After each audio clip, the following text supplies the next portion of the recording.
The little girl sat alone on the concrete steps outside the gleaming corporate tower, her tiny shoulders hunched against an invisible weight. Her expensive dress couldn't hide the tremble in her small hands as she clutched a stuffed rabbit missing one eye. Security guards walked past with barely a glance. Executives hurried by their attention, locked on smartphone screens. But Jack Miller stopped. At 44, Jack's weathered face told stories his lips rarely shared. The lines around his eyes deepened as he surveyed the scene, his posture automatically shifting to a subtle defensive stance, old habits from his special forces days that had never quite faded. His worn work uniform with building maintenance stitched above the pocket contrasted sharply with the polished marble entrance of Morgan Technologies.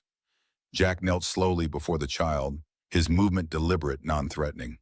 The brown paper lunch bag in his calloused hand crinkled as he opened it.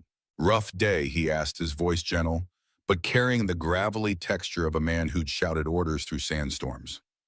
The girl looked up, startled, her red-rimmed eyes meeting his. She didn't speak, just stared with the wariness of someone far older than her 7 years. Jack nodded as if they'd had an entire conversation. "Yeah, I get those too." He pulled out a sandwich neatly wrapped in wax paper and tore it in half. "Turkey and Swiss, not fancy, but my boy says it's the best in 3 counties." He held out the larger portion. "Seems like you could use this more than me." Behind them, the distinctive click of high heels on concrete paused. Jack's ears, trained to detect the subtlest sounds in hostile territory, registered the presence, but he kept his focus on the child. The girl's small hand reached out hesitantly and took the sandwich half. "I'm Jack," he said simply. A whispered reply, "Emma." "Nice to meet you, Emma." Jack settled beside her on the step, leaving careful space between them. "Mind if I join you for lunch?" As Emma took a small bite, Jack felt eyes boring into his back, calculating, assessing. He recognized the weight of that stare from countless missions. Someone was watching, evaluating, and making decisions that would change everything. Neither Jack nor Emma noticed the sleek black car with tinted windows across the street, or the man inside taking photographs of their exchange. Jack Miller's day began like every other at 4:38 a.m. with the soft beep of his watch alarm. He'd silence it before it completed its second chirp, a habit formed in terrain where sound meant death. His small apartment was still dark as he moved silently to his son's room, placing a gentle hand on Alex's forehead. The boy's breathing was steady tonight, no wheezing. Jack allowed himself a moment of relief before beginning his morning ritual. Coffee, meds for Alex arranged by the breakfast plate, lunch packed, 1 sandwich, an apple, and a protein bar. Bills sorted into 3 piles, paid, must pay, and impossible. The last pile grew taller each month, dominated by medical statements with red stamps declaring past due. Jack stared at his son's inhaler prescription refill needed $175 without insurance. His jaw tightened as he tucked his last 20 into Alex's lunch money envelope. "Dad," Alex appeared in the doorway, hair tousled from sleep, looking smaller than his 7 years in oversized pajamas. "You're doing the worry face again." Jack's expression immediately softened. "Just thinking, buddy. How's the breathing this morning?" "Good." Alex shuffled to the table, climbing onto his chair. "Did you make another sandwich sacrifice to the lunch gods?" Jack smiled, the rare expression transforming his stern features. "What makes you say that?" "'Cause your lunch bag looks empty." Alex pointed to the paper bag containing only an apple and protein bar. "Sharp eyes, just like your old man." Jack ruffled his son's hair. "Mrs. Henderson next door made too much casserole yesterday. She's sending me with leftovers." The lie came easily, cushioned by necessity. Alex didn't need to know that Mrs. Henderson had been gone all week visiting her sister, or that Jack would work through lunch again. What mattered was the medicine, the rent, and keeping his boy's world intact after Melissa's death 3 years ago. "Get ready for school, soldier. Bus comes in 20.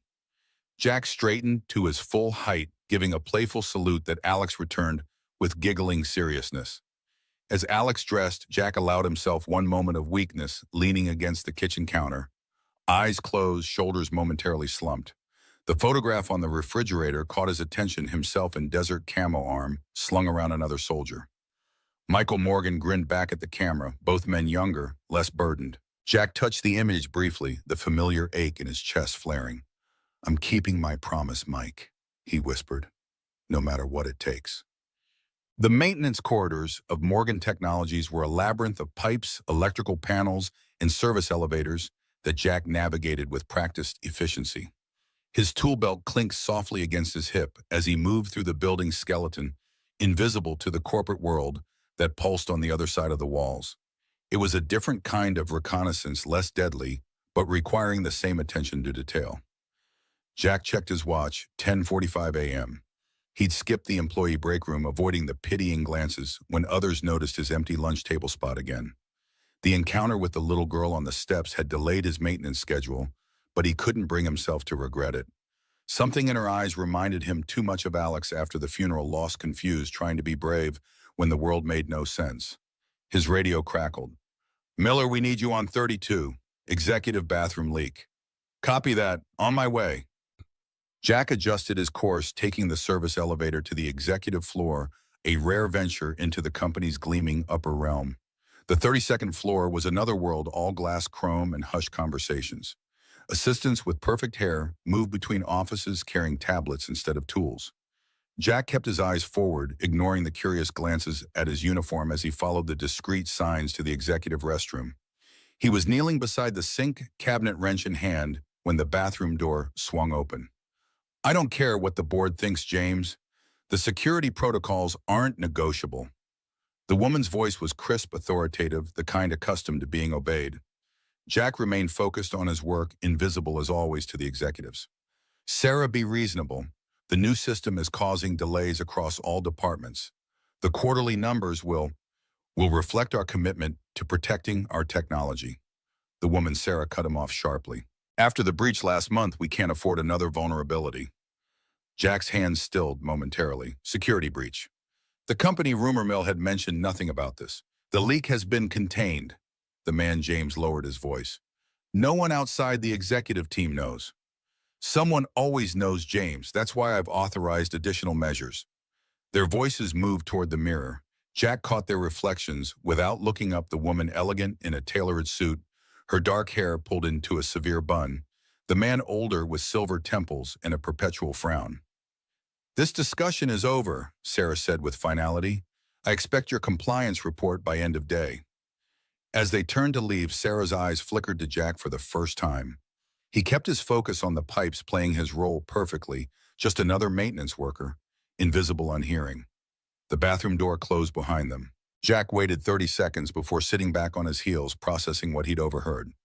Security breach. Contained leak. Additional measures. The information slotted into his mind like pieces of mission intelligence. His radio buzzed again. "Miller, report to HR immediately." Jack's stomach tightened. Had they realized he'd overheard? "Copy that. Finishing up here first." "Negative. Now, Miller, executive order." The HR office was as sterile and impersonal as a military briefing room. Jack sat stiffly in the visitor's chair, his tool belt and uniform out of place among the motivational posters and ergonomic furniture. The HR director, a woman with a practiced smile and cold eyes, placed a folder on the desk between them. "Mr. Miller, we've been asked to escort you to the executive floor." "Is there a problem with my work?" Jack kept his voice neutral, face unreadable. "On the contrary." The smile didn't reach her eyes. "Ms. Morgan has specifically requested you." Jack's pulse quickened slightly. Morgan. The name still hit like shrapnel even after 5 years. Surely a coincidence. Morgan was a common name after all. "May I ask why?" "That's between you and Ms. Morgan." The HR director stood. "Please follow me." They rode the elevator in silence, ascending to the uppermost floor.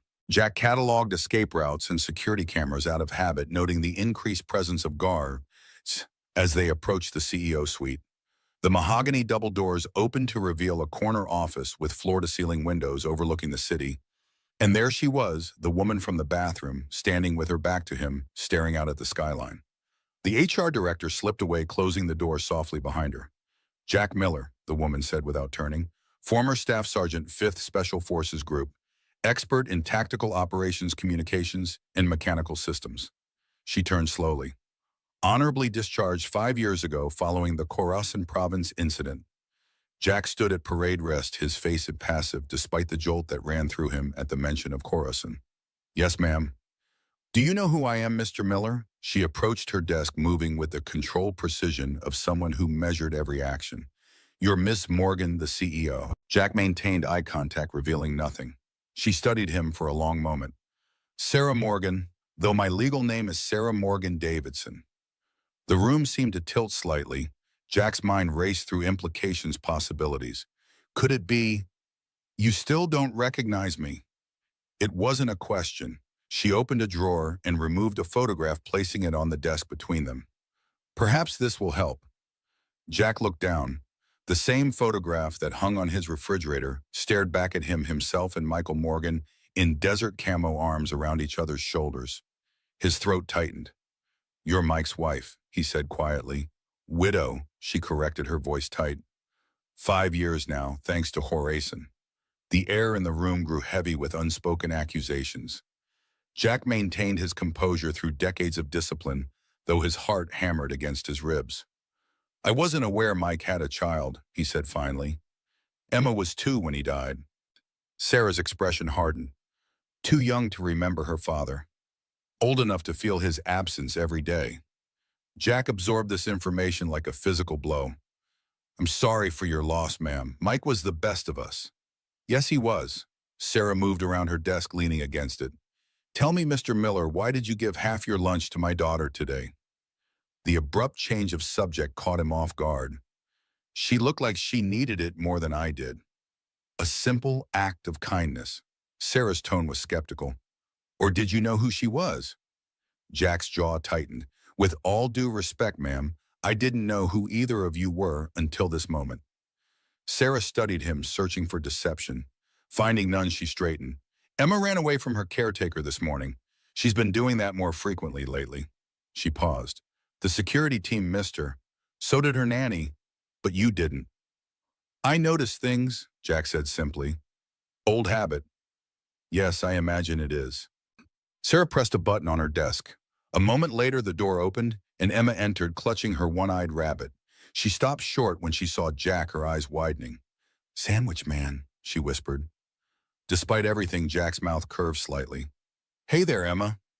Emma looked between Jack and her mother, uncertainty written across her small features. Emma, Sarah said gently, this is Mr. Miller. He used to work with your father. The little girl's expression transformed instantly. She rushed forward, stopping just before Jack, suddenly shy, but vibrating with eagerness. You knew my daddy. Jack knelt to her level the way he always did with Alex. Yes, I did. He was my friend. The words felt inadequate for the bond forged in gunfire and blood, but they were true enough. Was he brave? Emma asked, her voice small but intense. The bravest man I ever knew. Jack's voice roughened slightly. He saved my life more than once. Sarah watched this exchange, her expression unreadable. After a moment, she spoke to her daughter. Emma, Ms. Chen is waiting to take you to your piano lesson. We'll talk more about this later. Emma looked disappointed but nodded. Will you be here again? She asked Jack. Before Jack could answer, Sarah interjected. Miller works here, Emma. Now go with Ms. Chen, please. When the door closed behind Emma, the atmosphere in the room changed instantly. Sarah's professional mask slipped, revealing raw emotion beneath. You shouldn't have told her that, she said sharply. Which part? Jack straightened to his full height. The part where her father was brave, or the part where he saved my life? Any of it, Sarah snapped. Do you have any idea how difficult it's been raising a child who constantly asks about a father she never really knew? Every new detail becomes an obsession. Jack remained silent, sensing the grief beneath her anger. Sarah composed herself with visible effort. I didn't bring you here to discuss Michael. Then why did you bring me here, ma'am? She returned to her desk, all business once more. I have a proposition for you, Mr. Miller, one that would benefit us both. Jack waited skeptical. I've reviewed your employment file. You've been with building maintenance for 3 years despite being significantly overqualified. Your performance evaluations are excellent, but you've turned down 2 promotions. She fixed him with a penetrating gaze. A man with your skills could earn far more elsewhere. I need the flexibility for my son, Jack said simply. He has severe asthma. The schedule works for doctor appointments. Sarah nodded. Alex, age 7. Your wife, Melissa, died in a car accident 3 years ago. She noted his surprise. Yes, I've done my research. What exactly are you proposing, Ms. Morgan? I need someone I can trust. She emphasized the word trust, as if testing its weight. Someone with your particular skill set who understands both security protocols and people. Morgan Technologies is facing challenges, internal and external. I'm a maintenance technician, not corporate security. Don't insult my intelligence, Mr. Miller. Sarah's tone sharpened. You were special forces. Your technical aptitude scores are off the charts. You're observant, resourceful, and clearly capable of discretion. And most importantly, you knew Michael. You owe him. The last three words landed like precise strikes. Jack's expression didn't change, but something flickered in his eyes. I'm offering you a position as special advisor for operational integrity. You'll work directly with me, assessing our internal culture security protocols and potential vulnerabilities. Sarah slid a folder across the desk. The salary is triple what you currently make, with full medical benefits for both you and Alex. Jack didn't reach for the folder. Why me? You have a building full of executives and security professionals. Sarah's expression darkened. Because someone inside this company is trying to steal technology that could change the world, technology Michael helped develop. And I don't know who I can trust. And you trust me because of Mike? Jack asked skeptically. I trust you because you stopped for my daughter when no one else did. Sarah's voice softened fractionally. And because Michael trusted you with his life. Jack finally opened the folder. The contract inside outlined responsibilities that went far beyond consulting, intelligence gathering, personnel, assessment, security protocol development. The salary figure made his breath catch, enough to cover Alex's medical bills, enough for them to move to a better apartment, maybe even start a college fund. There's one more thing, Sarah added. Emma has become attached to the idea of you already. She needs stability, male influence. Part of this role would involve being present for her occasionally company events, certain outings. Nothing excessive. Jack looked up sharply. You want me to be some kind of substitute father figure? I want you to be a connection to her real father, Sarah corrected, and to provide the security expertise this company desperately needs. Jack closed the folder. I'll need time to consider this. You have until tomorrow morning. Sarah stood, signaling the end of the meeting. This opportunity won't come again, Mr. Miller. As Jack turned to leave, she added, and Jack, no one can know about this arrangement, not even your son. As far as anyone is concerned, you're a corporate culture consultant who impressed me with your people skills. Jack paused at the door. With all due respect, Ms. Morgan, I don't lie to my son. Then consider it classified information, Sarah countered. Something I imagine you're familiar with. Their eyes locked in silent battle. Finally, Jack gave a curt nod and left. Jack's apartment felt smaller than usual that night, the walls closing in as he sat at the kitchen table. The contract spread before him. Alex was asleep in the next room, his breathing monitored by the second-hand medical device Jack had repaired himself. The photograph of Jack and Michael stared up at him from beside the contract, a ghost from another life, another world. Jack ran a hand over his face, exhaustion seeping into his bones. His phone vibrated with a text message. Need your decision by 8 a.m. SM. Followed immediately by another. Alex's medical coverage would be retroactive to today. All existing bills covered. Jack stared at the message, anger and gratitude warring within him. She was using his son as leverage, and it was working. He moved to Alex's doorway, watching his son sleep. The boy looked so much like Melissa, it sometimes hurt to look at him, the same determined chin, the same gentle expression even in sleep. The inhaler sat on the bedside table, nearly empty. The prescription refill form glared from the kitchen counter, a reminder of his failure to provide what his son needed most. Jack made his decision. The executive floor was quiet at 7:45 a.m., most of the staff not yet arrived. Jack wore the only suit he owned, purchased for Melissa's funeral and rarely worn since. It fit differently now, his frame leaner, harder. Sarah was already at her desk, immaculate in a charcoal suit, hair pulled back severely. She looked up as he entered, her expression giving nothing away. Your decision, Mr. Miller. Jack placed the signed contract on her desk. I have conditions. Sarah raised an eyebrow. You're hardly in a position to pick Ben. My son comes first, Jack interrupted. If he has an asthma attack or medical emergency, I leave. No questions asked, no explanations needed. Sarah studied him for a long moment before nodding. Acceptable. Anything else? I need to know everything about the security breach. All of it. If I'm going to help protect this company and Emma, I can't work blind. Something flickered across Sarah's face, surprise perhaps, that he'd included her daughter in his protection mandate. Some of that information is highly sensitive. I had top secret clearance for 8 years, ma'am. I know how to handle sensitive information. Sarah considered this, then opened her laptop. Very well. James Conrad, my COO, will brief you this morning. She looked up. He doesn't know your full role here. As far as he's concerned, you're a corporate culture consultant I've brought in to address morale issues. Understood. Sarah stood and extended her hand. Welcome to Morgan Technologies, Mr. Miller. As they shook hands, Jack caught a glimpse of Emma peering through the glass wall of Sarah's office, her one-eyed rabbit clutched to her chest. The little girl offered a small, secretive wave. Jack nodded slightly in acknowledgement, already understanding that his commitment extended far beyond a contract. He was re-entering a world of secrets, danger, and obligation this time, without the protection of a uniform or the clarity of a declared enemy. Sarah followed his gaze and saw her daughter. Her expression softened momentarily.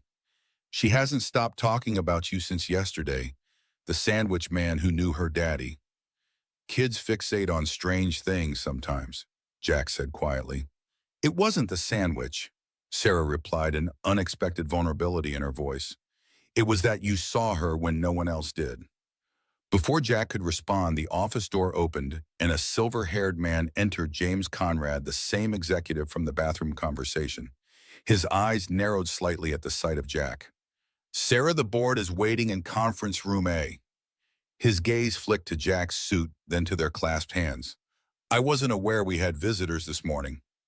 Sarah released Jack's hand, her CEO persona sliding seamlessly back into place. James, this is Jack Miller, our new special advisor for corporate culture and operational integrity.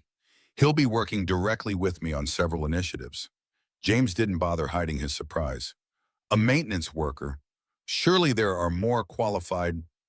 Mr. Miller has a unique skill set that perfectly matches our current needs, Sarah interrupted coolly. He'll be joining the executive briefing starting today. James's smile didn't reach his eyes. How unconventional. Welcome aboard, Miller. He turned to Sarah. We should proceed. The board doesn't like to be kept waiting.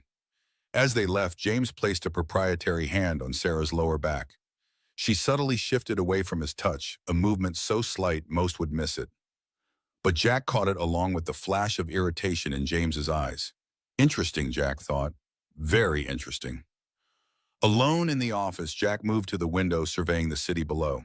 Somewhere out there, Alex was sitting in his second-grade classroom, breathing easier today, thanks to the inhaler Jack had been able to refill this morning with the advanced Schreier had transferred to his account. A movement reflected in the glass caught his attention.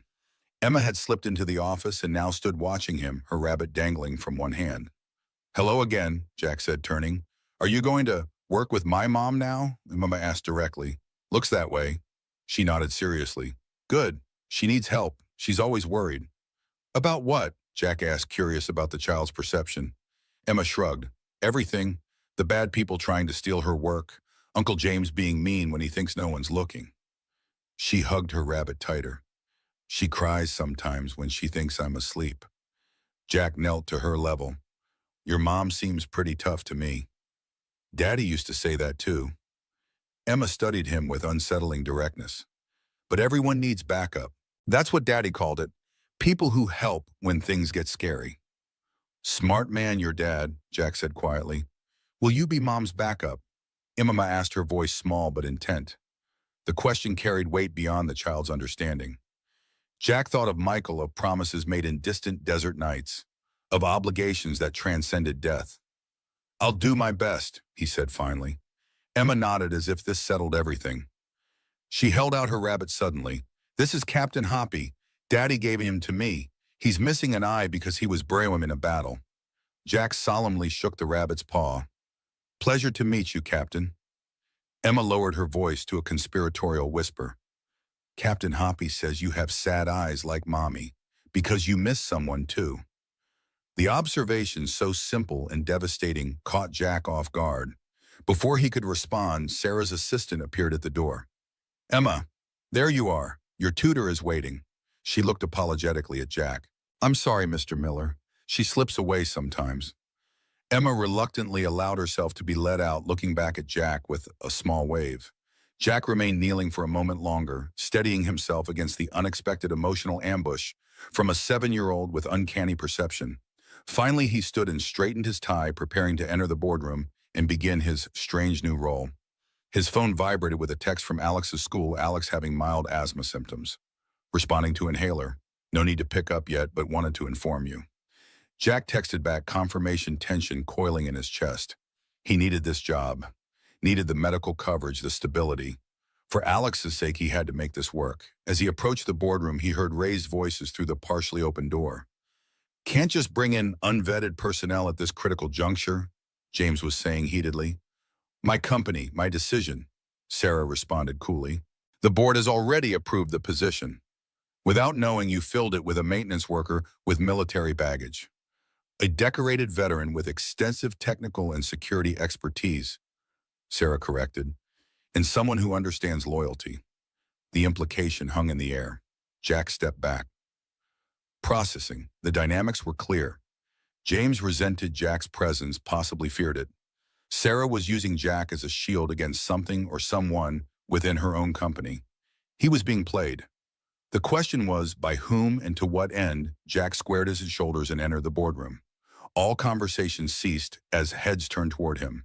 Sarah stood at the head of the table, her posture radiating authority despite being the youngest and only woman in the room. "Gentlemen, this is Jack Miller, our new special advisor." Her eyes met Jack's, a silent message passing between them. "He'll be leading our vulnerability assessment starting today." Vulnerability. The word choice was deliberate.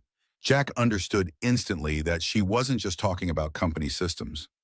"Mr. Miller," James said with forced cordiality, "perhaps you could share your qualifications with the board." All eyes turned to Jack expectantly. Sarah watched a subtle challenge in her gaze. Jack smiled slightly, the expression never reaching his eyes. 15-year Special Forces. Expert in identifying weaknesses, exploiting them, and eliminating threats. He let the military precision of his voice do its work. "I find what's broken before it breaks you." The room fell silent. Several board members shifted uncomfortably. "I look forward to working with each of you," Jack continued smoothly, "especially those of you with nothing to hide." James's knuckles whitened around his pen. Sarah's lips curved in the ghost of a smile. "Let's begin, shall we?" As the meeting commenced, Jack observed the power dynamics at play, cataloging reactions, alliances, tensions. His military training had prepared him to read people as well as battlefields, to identify threats before they materialize. And there was definitely a threat in this room. He could feel it like an approaching storm. What had he gotten himself into? More importantly, what had Sarah Morgan drawn him into? As if reading his thoughts, Sarah glanced his way, her eyes conveying a simple message: trust no one. Little did she know that had been Jack's policy for 5 long years. Since Khorasan. Since the mission that killed Michael Morgan and left Jack with nightmares that woke him gasping in the dark. Some ghosts never died. Some oaths never ended. And the silence between them concealed secrets that could destroy them all. Jack stood in the executive bathroom, hands braced against the marble countertop, tie loosened and collar damp with sweat. The fluorescent lights highlighted the new tension lines around his eyes. 2 weeks at Morgan Technologies had aged him more than 2 years in combat zones. He splashed cold water on his face, the shock bringing momentary clarity. In the mirror, his reflection stared back, a stranger in borrowed clothes playing a dangerous game. The expensive suit Sarah had insisted on purchasing for him still felt like a costume. His phone vibrated. Alex's school again. Asthma symptoms returning. Nurse monitoring. Will update. Jack's jaw tightened. Despite the comprehensive health care now covering Alex's treatments, his son's condition seemed to be worsening. The new medication wasn't working as well as promised.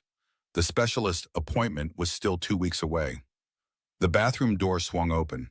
James Conrad entered, pausing slightly when he saw Jack. His surprise quickly masked by a practiced smile. "Miller, hiding from the board meeting." James straightened his already perfect tie, positioning himself at the adjacent sink.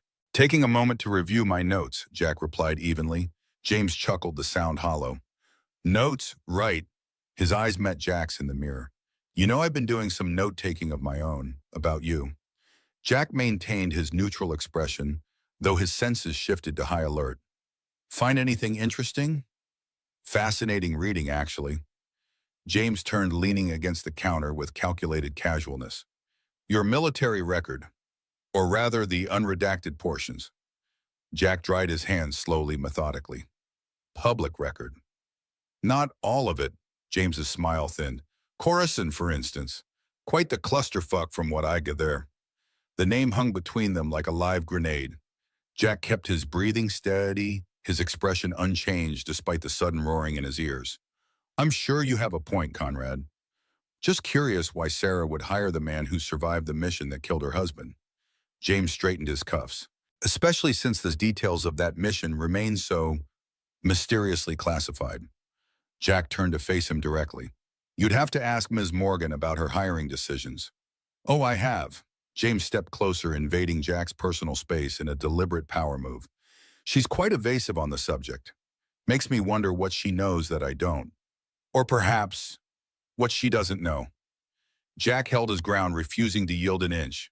If you have concerns about my qualifications, take them up with the CEO. I'm more concerned about your intentions. James's voice dropped.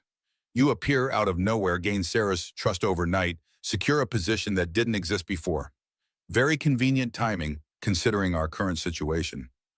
What situation would that be? Jack asked, testing. James's eyes narrowed. Playing dumb doesn't suit you, Miller.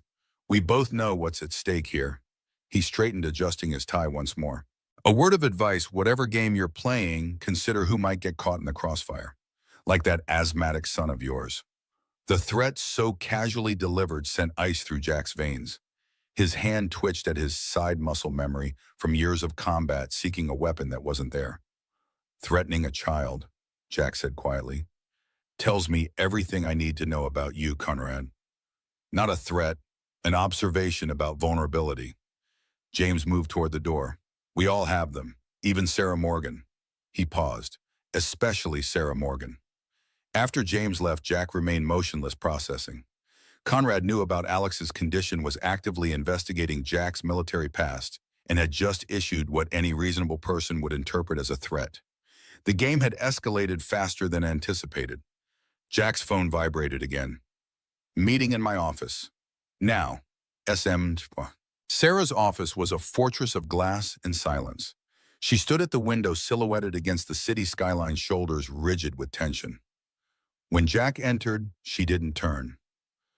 Close the door. Jack complied, noting the security detail positioned outside, not the usual guards, but two men with the unmistakable bearing of private military contractors. Things were deteriorating rapidly. Conrad's investigating my military background, Jack said without preamble. Specifically Coruscant. I know. Sarah finally turned, her face composed but eyes alert with controlled anger. He's been digging into everything since you arrived. Your finances, your son's medical records, your communication with military contacts. Jack's pulse quickened. How do you know this? Because I've been monitoring him. Sarah moved to her desk, typing a command on her laptop. The glass walls of her office instantly frosted over, providing privacy. What I'm about to show you doesn't leave this room. She turned the laptop toward him. On the screen was a detailed surveillance report, phone records, email transcripts, financial transactions, all belonging to James Conrad. You're spying on your COO. Jack stated the obvious, skimming the information with a tactician's eye. With good reason. Sarah pulled up another file, a series of photographs. 3 weeks ago, our security team identified an unauthorized data transfer from our secure servers.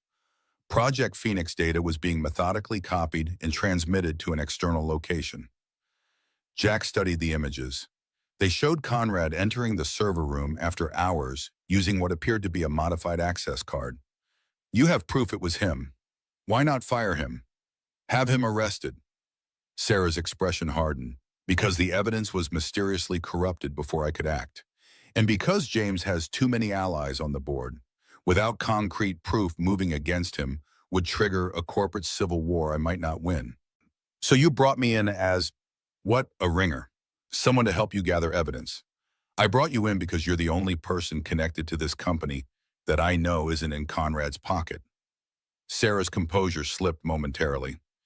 And because Michael trusted you with his life. Jack studied her, seeing past the CEO facade to the exhausted, cornered woman beneath. There's more you're not telling me. Sarah hesitated, then reached into her desk drawer and removed a small device, a portable hard drive. Project Phoenix isn't just another corporate innovation.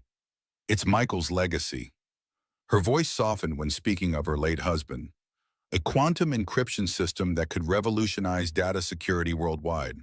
The military applications alone, she trailed off, making it extremely valuable to competitors or foreign governments, Jack concluded. Sarah nodded. We've detected at least 3 sophisticated hacking attempts in the past month. But the real threat isn't external. Her eyes met his. It's internal. Someone's been systematically undermining our security protocols, creating backdoors. And they're using their position on the executive team to do it. Conrad, I believe so, but I need proof that will stand up to board scrutiny and legal challenges. Sarah's fingers tightened around the hard drive.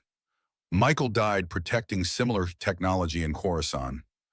I won't let his final project fall into the wrong hands. The mention of Khorasan sent a familiar jolt of adrenaline through Jack's system. The memories surfaced like shrapnel working its way to the skin, blood on sand. Desperate radio calls, Michael's voice cutting through gunfire. Get to the extraction point. That's an order, Miller. Jack pushed the memories down, focusing on the present threat. What exactly do you need from me? Find me proof, concrete, irrefutable evidence of Conrad's activities. Use whatever methods necessary. Sarah's expression was deadly serious. In the meantime, I need you to implement new security protocols, something Conrad won't anticipate or be able to circumvent. And my cover story, the corporate culture consultant role, maintain it. It gives you access to every department, every level of the company. Talk to people, gain their trust. Someone knows something, and Sarah slid a keycard across the desk. This gives you unrestricted access to all areas of the building. Jack picked up the card, weighing the implications. Conrad threatened my son today. Sarah's expression darkened. What did he say exactly? Jack recounted the bathroom conversation verbatim. When he finished, Sarah was silent for a long moment. I'll arrange additional security for Alex, she finally said. Private, discreet. He won't even know they're there. No, Jack's response was immediate. No surveillance on my son without my direct oversight. This isn't negotiable, Jack. Conrad has made it clear he's willing to target your family, which is exactly why I'll handle Alex's security myself. Jack's voice carried the unmistakable authority of a command officer. You focus on protecting your daughter and your company. Their eyes locked in silent confrontation, neither willing to yield. Finally, Sarah nodded once, a reluctant acknowledgement of his boundary. Have it your way, but if anything happens to Alex because of your stubbornness, nothing will happen to my son. Jack interrupted, his tone leaving no room for doubt. Now tell me everything you know about Conrad's routine, his access points, and his vulnerabilities. For the next hour, they mapped out Conrad's activities, identifying patterns and potential weaknesses. As they worked, Jack noticed Sarah repeatedly glancing at her phone.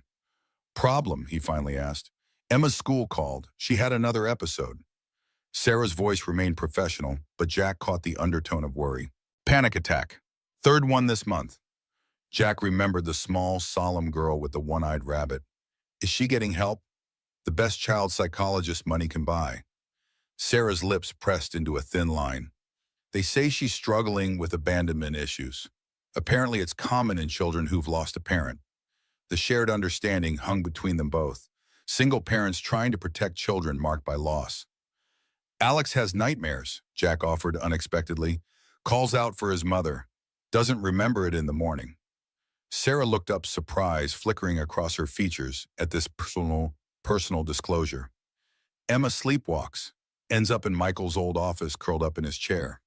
A moment of connection, brief but genuine. Then Sarah straightened, professional mask sliding back into place. I want preliminary security recommendations by tomorrow morning. and I need you to start vetting the technical team discreetly. One of them may be helping Conrad." Jack nodded, recognizing the dismissal. As he turned to leave, Sarah called after him. "Jack, don't trust anyone, not even me. Verify everything."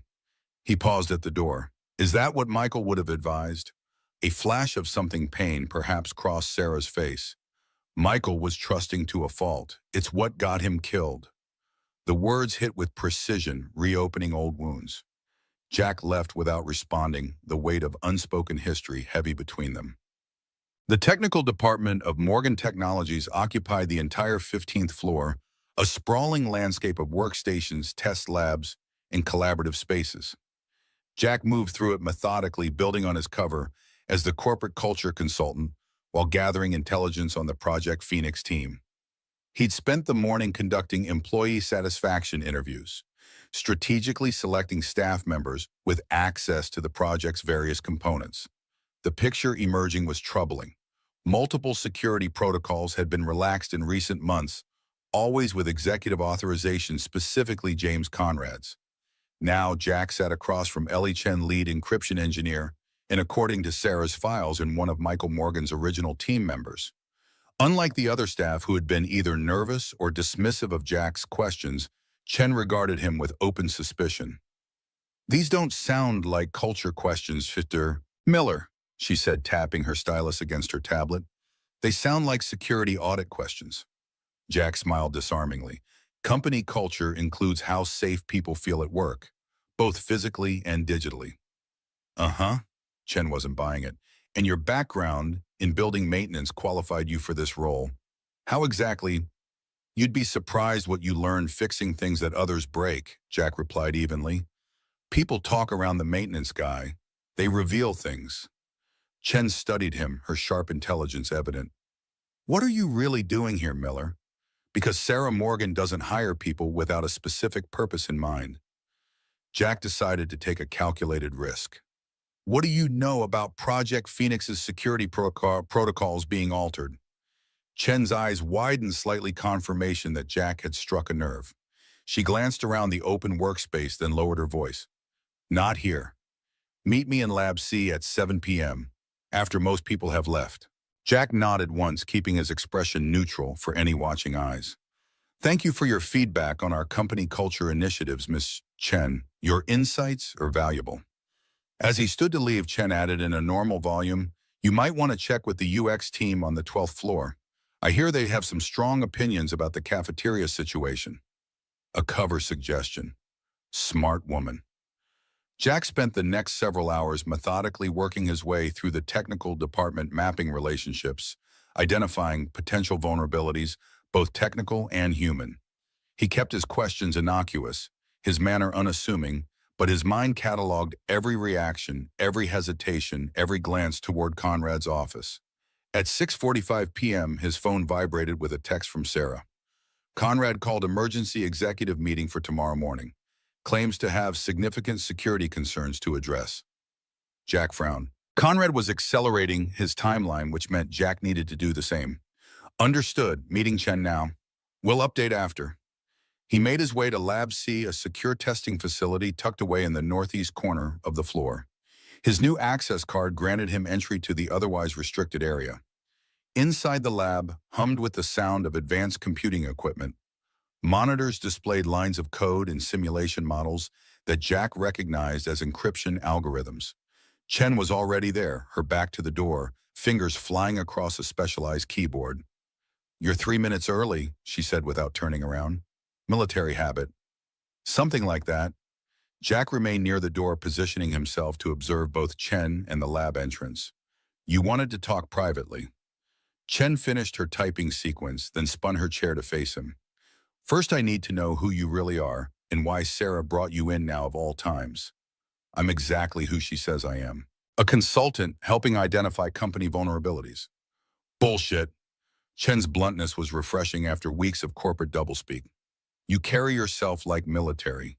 Your eyes constantly scan for threats, and you ask questions that have nothing to do with corporate culture." Jack maintained his calm exterior. "Why did you agree to meet if you don't trust me?" "Because something's wrong with Phoenix and no one will listen." Chen's expression hardened.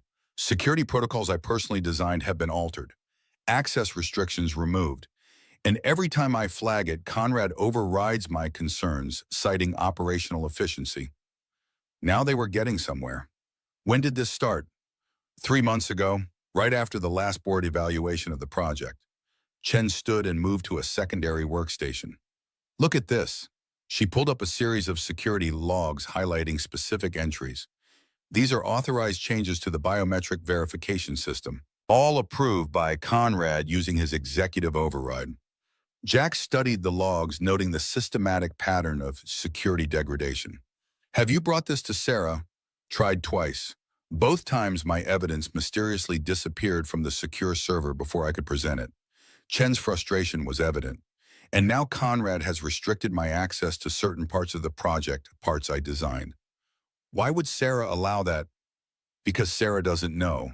The restrictions were implemented under her digital signature, but I'm certain she didn't authorize them. Chen lowered her voice further. Someone has access to her authentication credentials. The implications were serious. If Conrad had compromised Sarah's digital signature, he could authorize virtually anything within the company's systems. Can you prove it wasn't her? Chen hesitated. Maybe. I've been running my own private audit tracking login locations and timestamps against Sarah's known schedule. There are discrepancies, but it's not conclusive. I need that data, Jack said, and I need to know why I should trust you with it. Chen crossed her arms. For all I know, you're working with Conrad. Jack weighed his options. Full disclosure would be dangerous for all involved, but Chen clearly needed more to gain her cooperation. I knew Michael Morgan, he said finally. We served together. I'm here because Sarah believes Conrad is trying to steal Phoenix Michael's final project. Chen's expression shifted surprise, giving way to cautious belief. Michael never mentioned you. He wouldn't have. Our work was classified. Chen studied him intently, seemingly searching for deception. Finally, she nodded once. Michael had a personal security protocol he built into Phoenix, something he never documented officially but showed me once. A back door only he could access. Jack tensed. A security vulnerability. No, the opposite. A hidden layer of protection that activates if someone attempts to extract the complete code base. Chen's eyes gleamed with professional pride. It segments the encryption keys, making the stolen data useless without all the fragments. And where are these fragments stored? That's just it. I don't know all the locations. Michael kept that information compartmentalized. Chen looked troubled, but someone's been trying to locate them. There have been targeted searches through Michael's old files, his archived emails. Conrad, Jack concluded, most likely, but he'd need help from someone with deep technical knowledge of the system architecture. Chen's implication was clear. There was another traitor within the technical team. Jack processed this information, fitting it into the larger picture forming in his mind. I need you to compile everything you have on these security changes, the access logs, and the search patterns through Michael's files. Can you do that without alerting Conrad? Chen nodded. I've been documenting everything on an air-gapped system, but getting this information to Sarah will be tricky. Conrad monitors all communications to her office. Don't worry about delivery. I'll handle that part. Jack moved toward the door. How quickly can you compile the data? I can have it ready by tomorrow morning. Make it tonight. Conrad's called an emergency executive meeting for tomorrow. Whatever he's planning, we need to be ahead of it. Chen looked alarmed. That doesn't give me much time. Welcome to my world, Jack said grimly. Meet me in the parking garage level B2 at 11 p.m. Come alone and make sure you're not followed. As Jack turned to leave, Chen called after him. Miller? If Conrad really is trying to steal Phoenix, he won't stop at corporate espionage. Michael believed this technology could change global security paradigms. People have killed for less. I'm counting on it, Jack replied, his hand unconsciously moving to where his sidearm would have been in his military days. Just be careful. Trust no one. Not even you, Chen asked pointedly. Jack met her gaze steadily. Especially not me. Verify everything. A ghost of a smile touched Chen's lips. Now you sound like Michael. The comparison sent an unexpected pang through Jack's chest as he left the lab. Michael Morgan's shadow seemed to grow longer with each passing day at the company, a constant reminder of Jack's failure to protect his friend in Coruscant. Some debts could never be repaid, but perhaps they could be honored. Mhm. The parking garage was deserted at 10:55 p.m., the concrete structure echoing with the distant sounds of the city. Jack had arrived 30 minutes early, sweeping the area for surveillance devices and potential ambush points. Old habits died hard. He positioned himself near a concrete pillar, back protected with clear sight lines to all approaches. His rental car was parked nearby, engine still warm from his quick trip to check on Alex. His son had been sleeping peacefully when Jack slipped into their apartment, the new asthma medication finally taking effect. Jack had stood in the doorway watching Alex's steady breathing for several precious minutes, the sight centering him amid the day's chaos.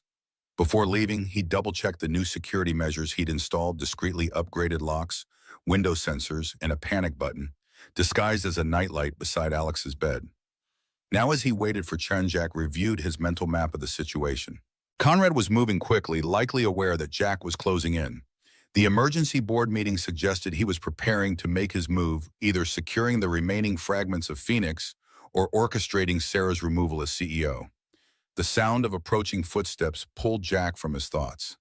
Chen emerged from the stairwell, the tablet clutched to her chest, eyes darting nervously around the dimly lit garage. Jack stepped slightly into the light, allowing her to see him without speaking. Chen hurried over to relief evident in her posture. "I was worried you wouldn't be here," she said quietly. "Did anyone follow you?" "No, I took the service elevator down to the loading dock, then doubled back through the maintenance corridors." Chen handed him the tablet.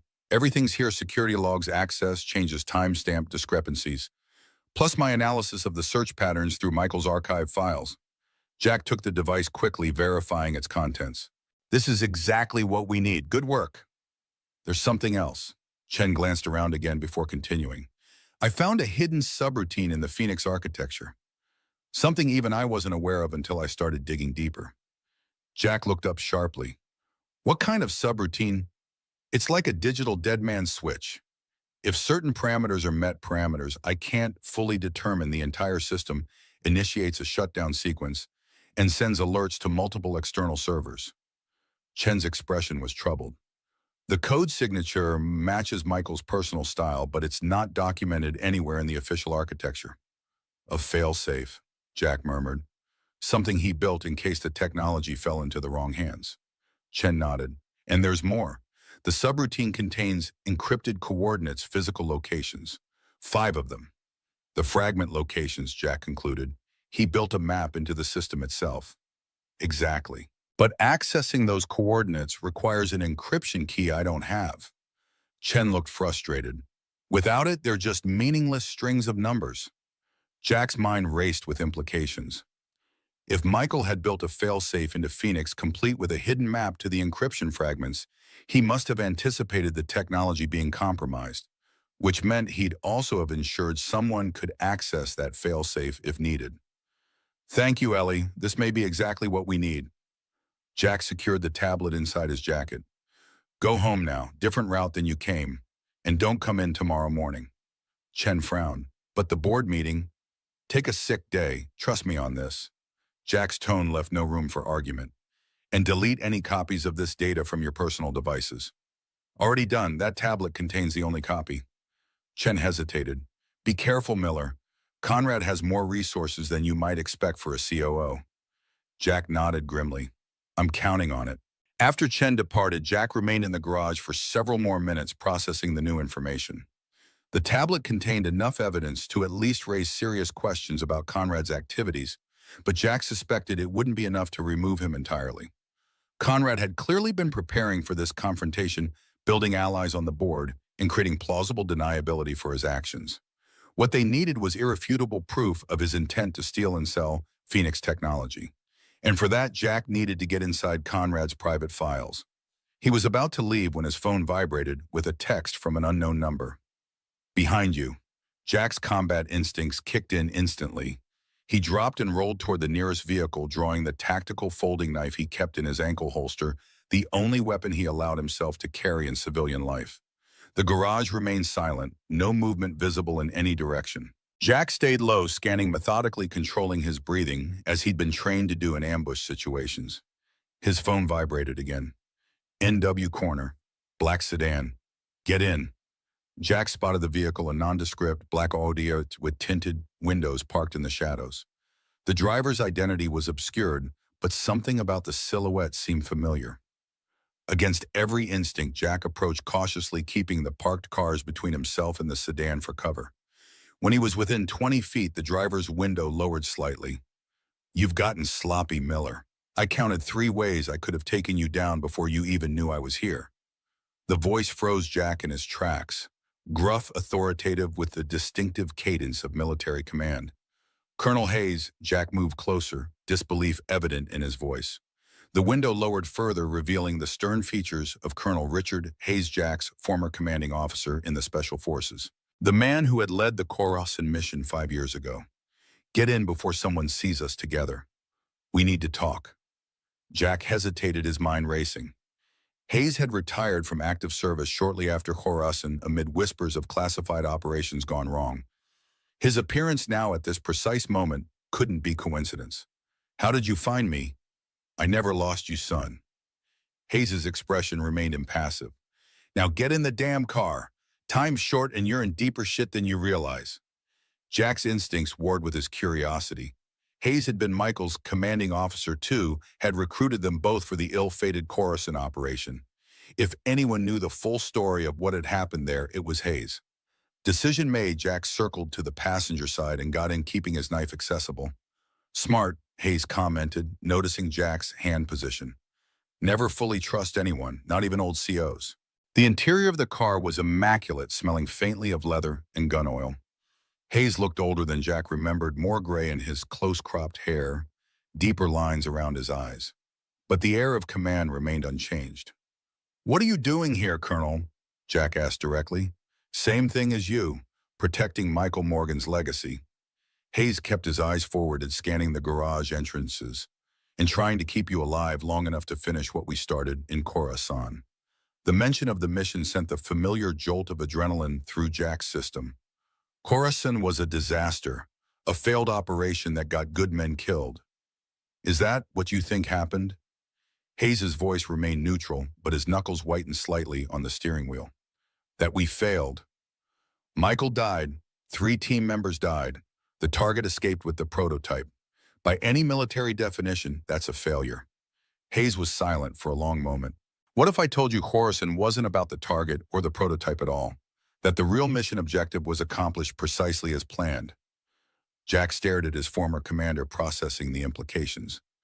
"You're saying we were a diversion, expendable. I'm saying not everything is as it appears, especially when it comes to operations like Phoenix." Hayes finally turned to face him. "Conrad isn't just a corporate thief, Miller.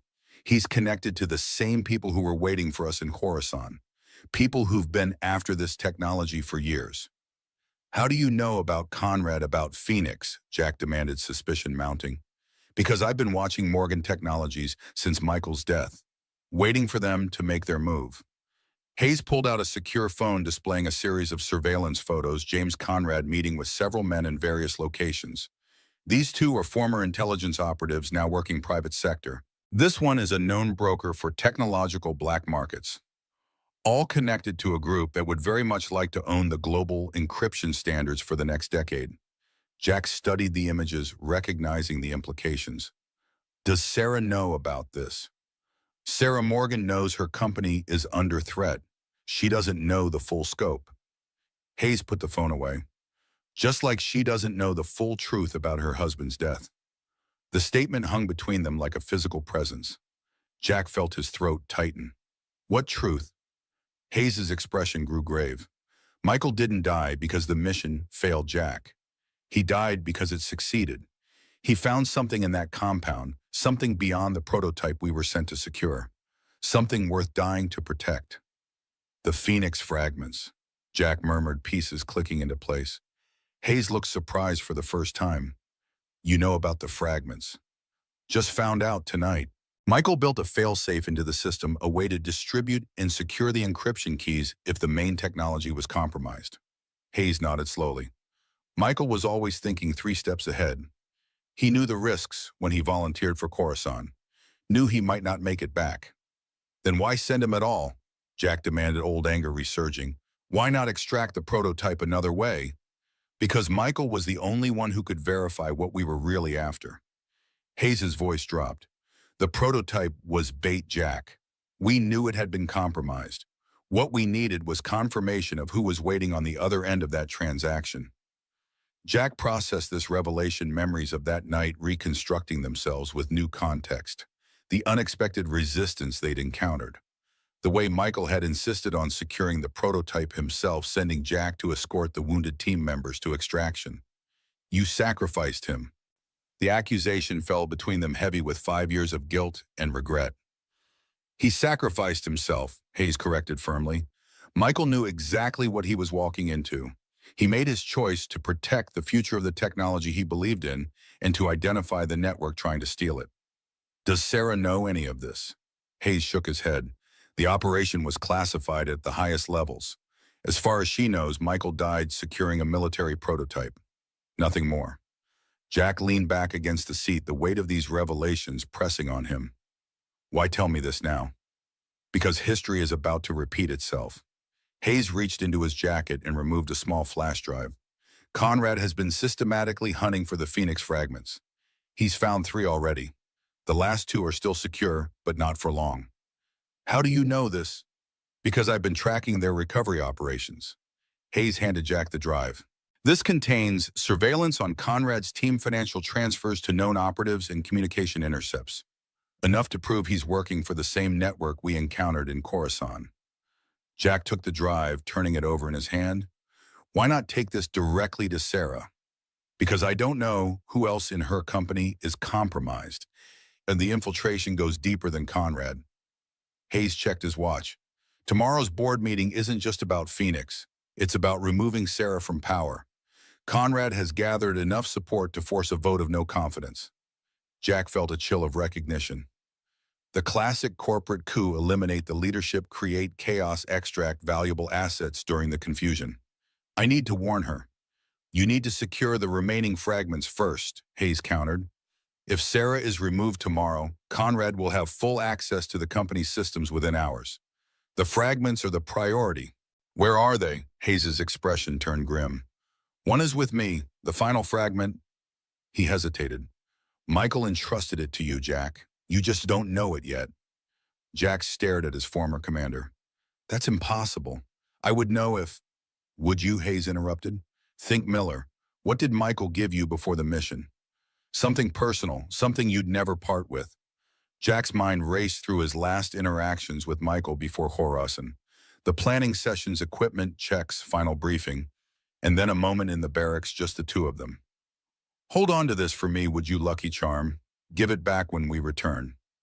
The small metal compass, weathered antique with an inscription inside the lid that Jack had never been able to fully decipher.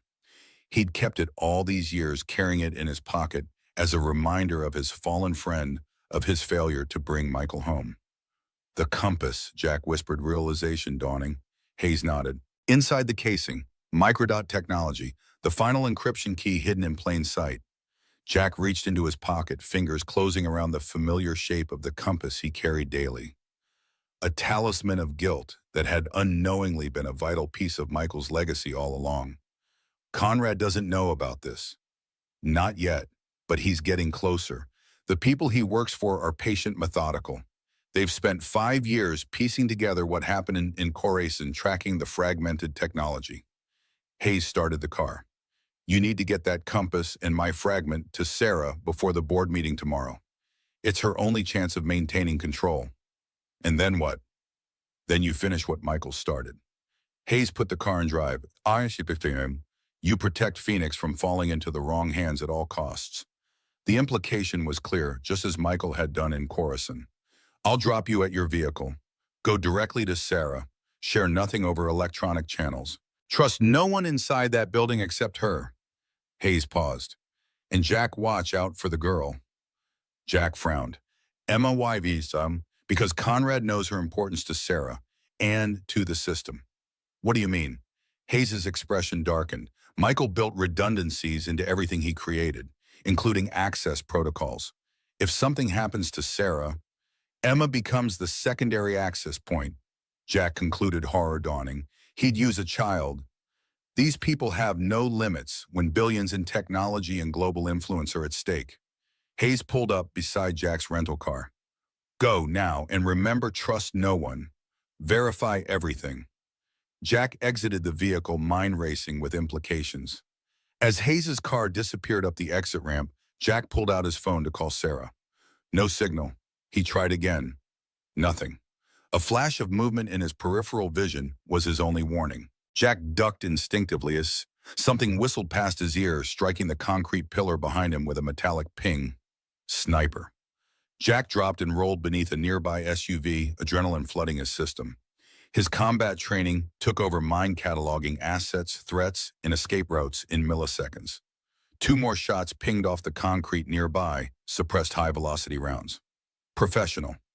Jack crawled rapidly between vehicles, staying low, mentally mapping the shooter's position based on bullet trajectories. Northeast corner elevated position, likely the roof of the adjacent parking structure.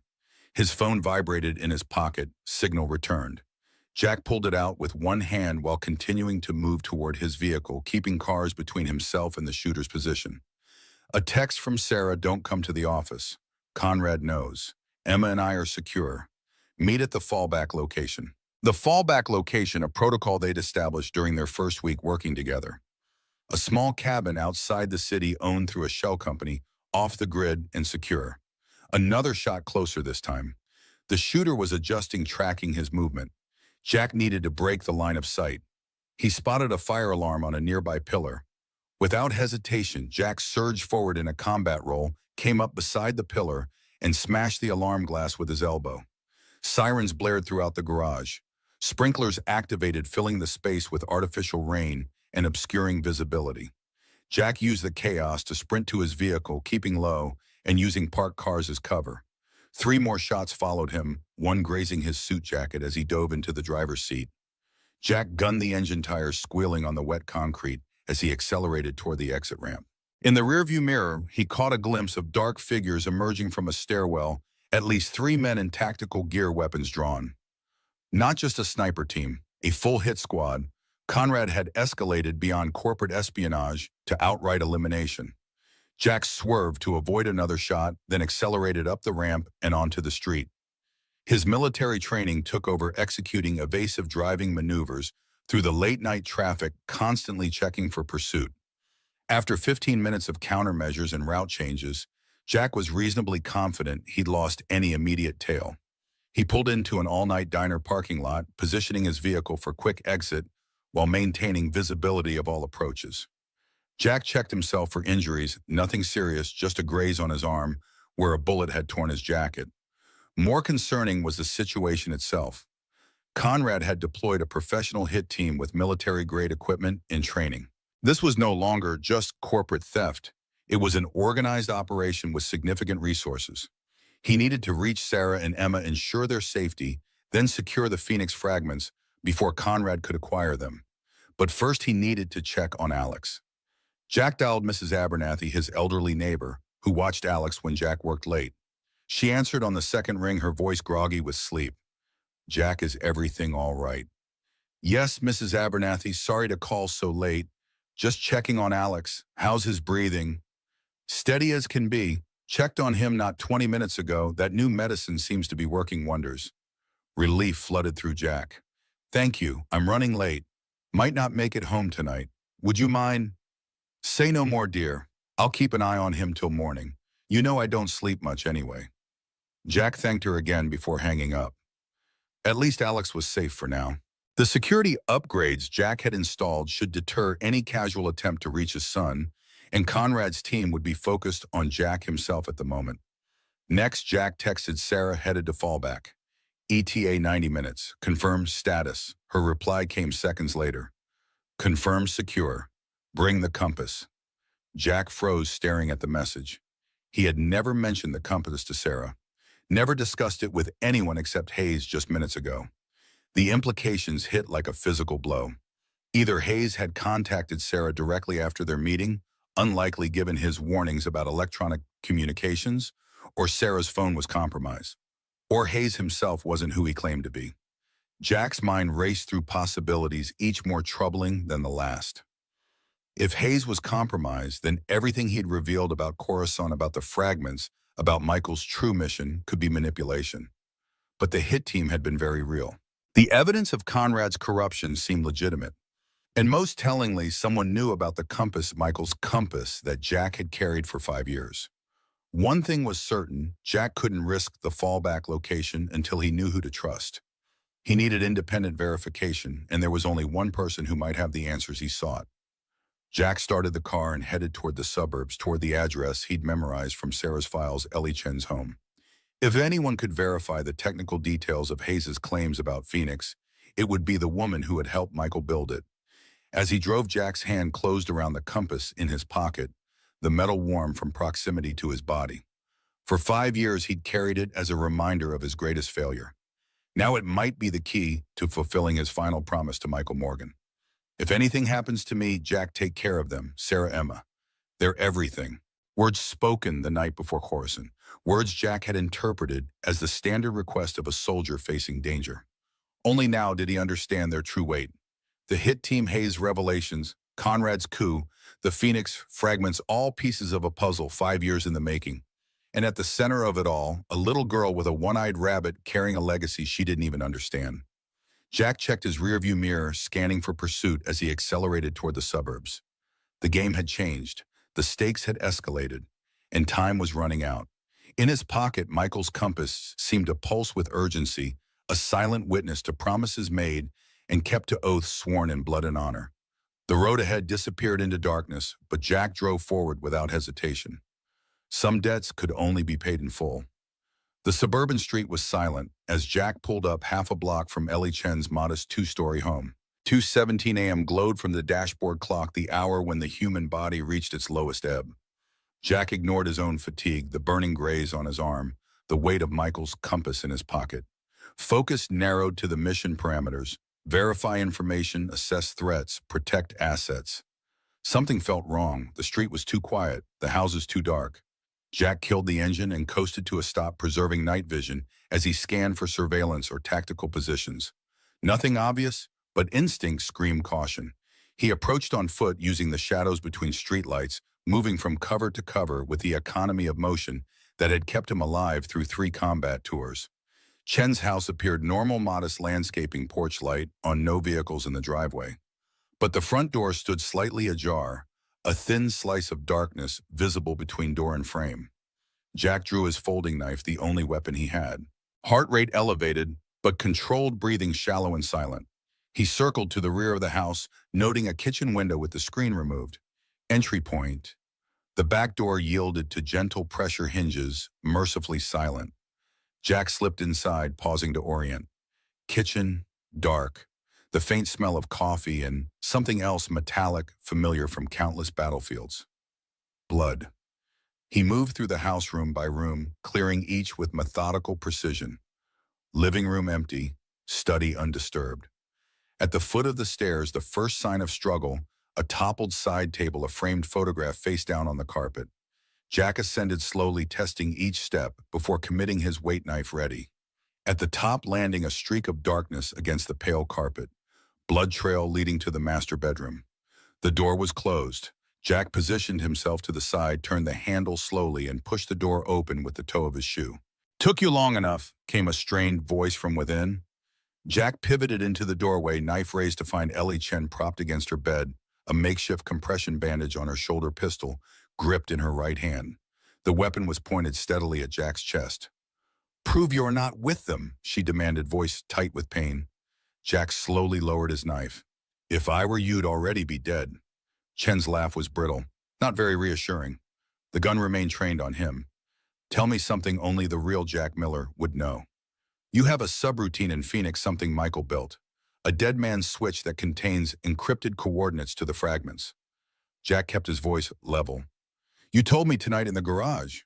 The gun wavered slightly, then lowered. "They came 20 minutes after I got home. 3 men, professional. Military hardware, but not military discipline." Chen winced as she shifted. "Sloppy entry. I heard them before they reached the bedroom." Jack moved forward, assessing her wound. "You're shot. Grazed, through and through on the shoulder." Chen nodded toward a first aid kit open on the bed. Was about to stitch it myself when I heard you downstairs. They're gone. For now, Chen grimaced, grabbed my laptop tablet, kept asking about Phoenix fragments. When I didn't answer fast enough, they decided a bullet might loosen my tongue. Jack knelt beside her, examining the wound. The bleeding had slowed, but not stopped. This needs medical attention. No hospitals, Chen said firmly. They'll be watching. Just help me bandage it properly. As Jack cleaned and dressed the wound, Chen explained what had happened. The attackers had been precise, knowledgeable about Phoenix, and specifically interested in any information about the fragments' locations. They'd mentioned Hayes by name. Colonel Hayes, you know him? Jack asked, securing the bandage. Never met him.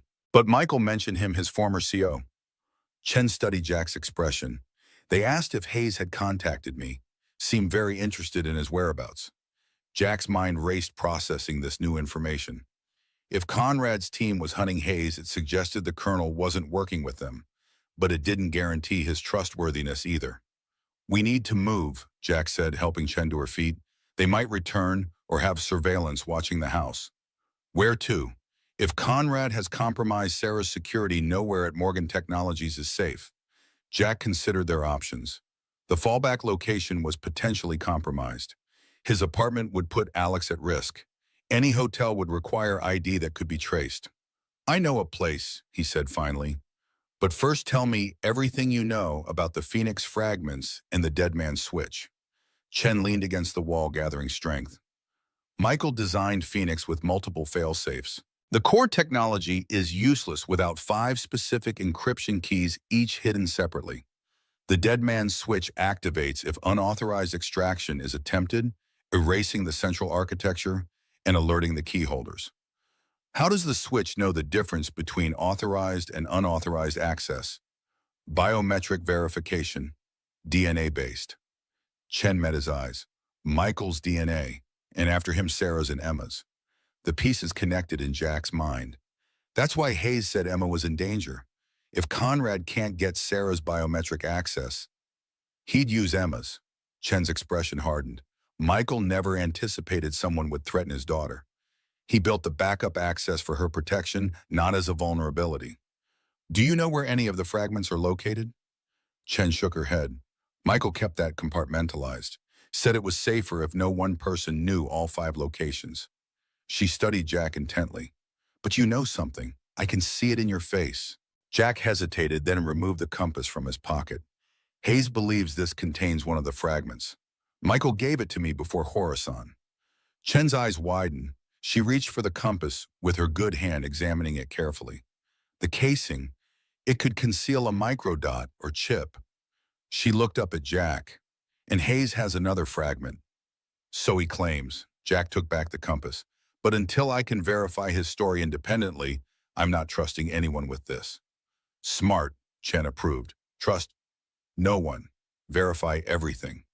Jack finished the phrase, Michael's words echoing between them. We need to warn Sarah, Chen said. If Conrad's people came after me, they'll target her and Emma next. Already tried. Her communications may be compromised. Jack helped Chen toward the stairs. We need to move now, establish secure contact, and develop a counter strategy before the board meeting. As they descended, Chen asked the question Jack had been avoiding. If Horasan was about the Phoenix fragments all along, what really happened to Michael? Jack's jaw tightened. The memories surged like a physical wave. Gunfire explosions, the frantic radio calls, Michael's final order. Get our men out, that's an order, Jack. I don't know, he admitted finally. Not all of it. Hayes says Michael sacrificed himself to protect the technology to keep it out of enemy hands. The words felt hollow, insufficient. I was extracting wounded team members. By the time I got back to the compound, it was too late. Chen seemed to sense the weight of guilt behind his words. Michael always said sacrifice was meaningless, unless it protected something worthwhile. She paused at the foot of the stair, steadying herself.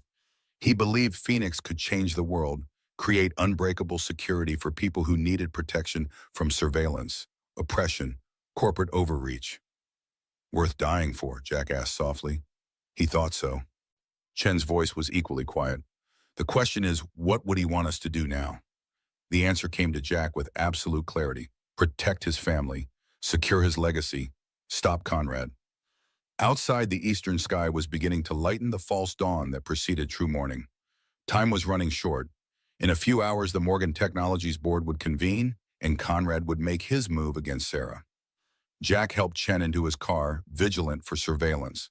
As they pulled away from the curb, he outlined his plan, such as it was.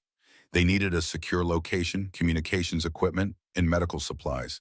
Then they would establish contact with Sarah, verify her situation, and coordinate a counteroffensive before the board meeting. I know someone who can help, Jack said, turning toward the industrial district. An old teammate who owes me a favor. He runs a private security firm now, off the books, no questions asked. Chen nodded, her face pale but determined.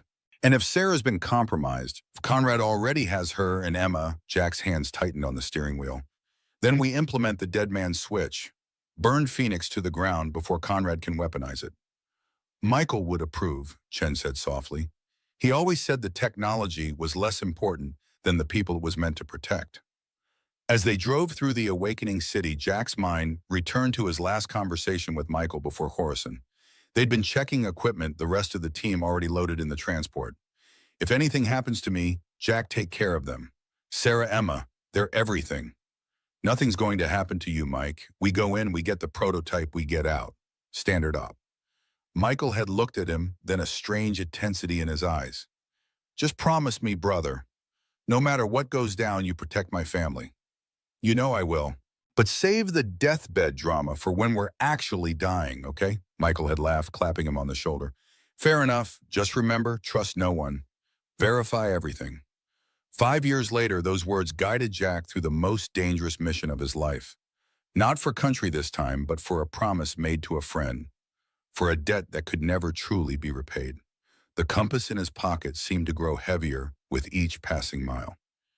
The industrial warehouse looked abandoned, its exterior weathered and unremarkable among dozens of similar structures. But Jack noted the discreet security cameras, the reinforced entry points, the clear sight lines from multiple vantage points, defensive architecture disguised as urban decay. He parked in an adjacent lot, scanning for surveillance before helping Chen from the car. Her color had improved slightly, but the makeshift bandage was soaked through. She needed proper medical attention soon. Jack approached the side entrance, positioning Chen behind him as he knocked 3 short, too long a pattern from another lifetime. Seconds passed, then the sound of multiple locks disengaging. The door opened to reveal a mountain of a man's shaved head gleaming under fluorescent light, arms corded with muscle and tattoos. His impassive expression broke into a wide grin at the sight of Jack. Miller, you ugly bastard. The man engulfed Jack in a brief, powerful embrace before stepping back to assess him. You look like shit. Thanks, Decker. You're as charming as ever. Jack gestured to Chen. She needs medical attention. Gunshot wound through and through left shoulder. Decker's demeanor shifted instantly to professional efficiency. Get her inside. He spoke into a wrist-mounted communicator. Tango Med Bay, GSW non-critical, full security protocols. The interior of the warehouse belied its exterior, a state-of-the-art operations center hummed with technology and purpose. Monitors displayed security feeds, communications systems, and what appeared to be active operations in multiple locations. Personnel moved with military precision, acknowledging Jack with nods of recognition. Decker led them to a small medical suite where a woman in scrubs waited. This is Dr. Reeves, former combat medic, now our resident patch-up artist. She'll take care of your friend. As Dr. Reeves attended to Chen, Decker guided Jack to a secure briefing room, closing the door behind them. So, Decker folded massive arms across his chest. What kind of shitstorm have you walked into this time? Jack gave him the condensed version, his position at Morgan Technologies, Conrad's corporate espionage, the Phoenix technology, and the escalation to armed pursuit. He omitted Hayes the compass and the specifics of Khorasan, sharing only what Decker needed to understand the immediate threat. Decker listened without interruption, his expression growing more serious with each detail. When Jack finished, he let out a low whistle. Corporate black ops with military hardware. Ballsy. Decker leaned forward. What do you need? Secure communications, medical supplies, tactical gear if you can spare it. Jack hesitated. And a team on standby. This might get complicated fast. Already complicated if they're shooting at you. Decker stood. Communications room is yours.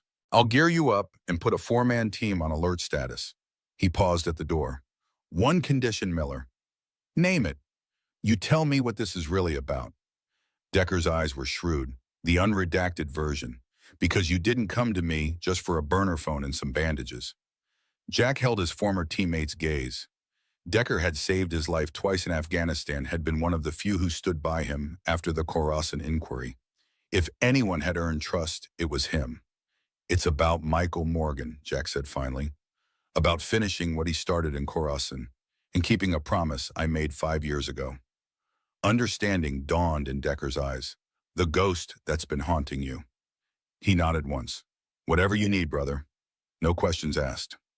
After Decker left, Jack accessed the secure communications system, inputting the emergency contact protocol he'd established with Sarah during their contingency planning. Triple encrypted, routed through multiple anonymous servers designed to be untraceable, even if Morgan Technologies' systems were compromised. The message was simple: verify status. Compass secure. Chen compromised, but stable. Await instructions. While waiting for a response, Jack checked on Chen. Dr. Reeves had properly cleaned, stitched, and bandaged the wound, administering antibiotics and pain management. She'll need rest, but the wound was clean, Reeves reported. No major vessels or nerves damaged. Lucky. Chen, sitting upright on the examination table, looked pale but alert. Luck had nothing to do with it.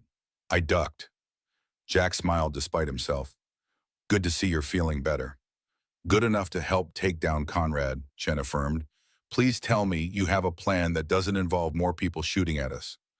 Working on it, Jack showed her the message he had sent Sarah. We need to confirm her status first, then coordinate our approach before the board meeting. What time is the meeting scheduled? 9 a.m.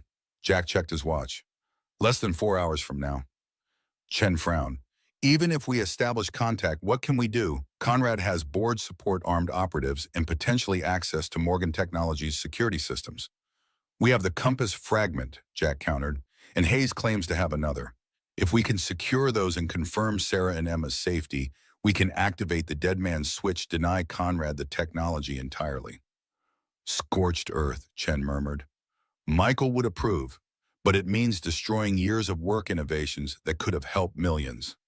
Better destroyed than weaponized, Jack said firmly.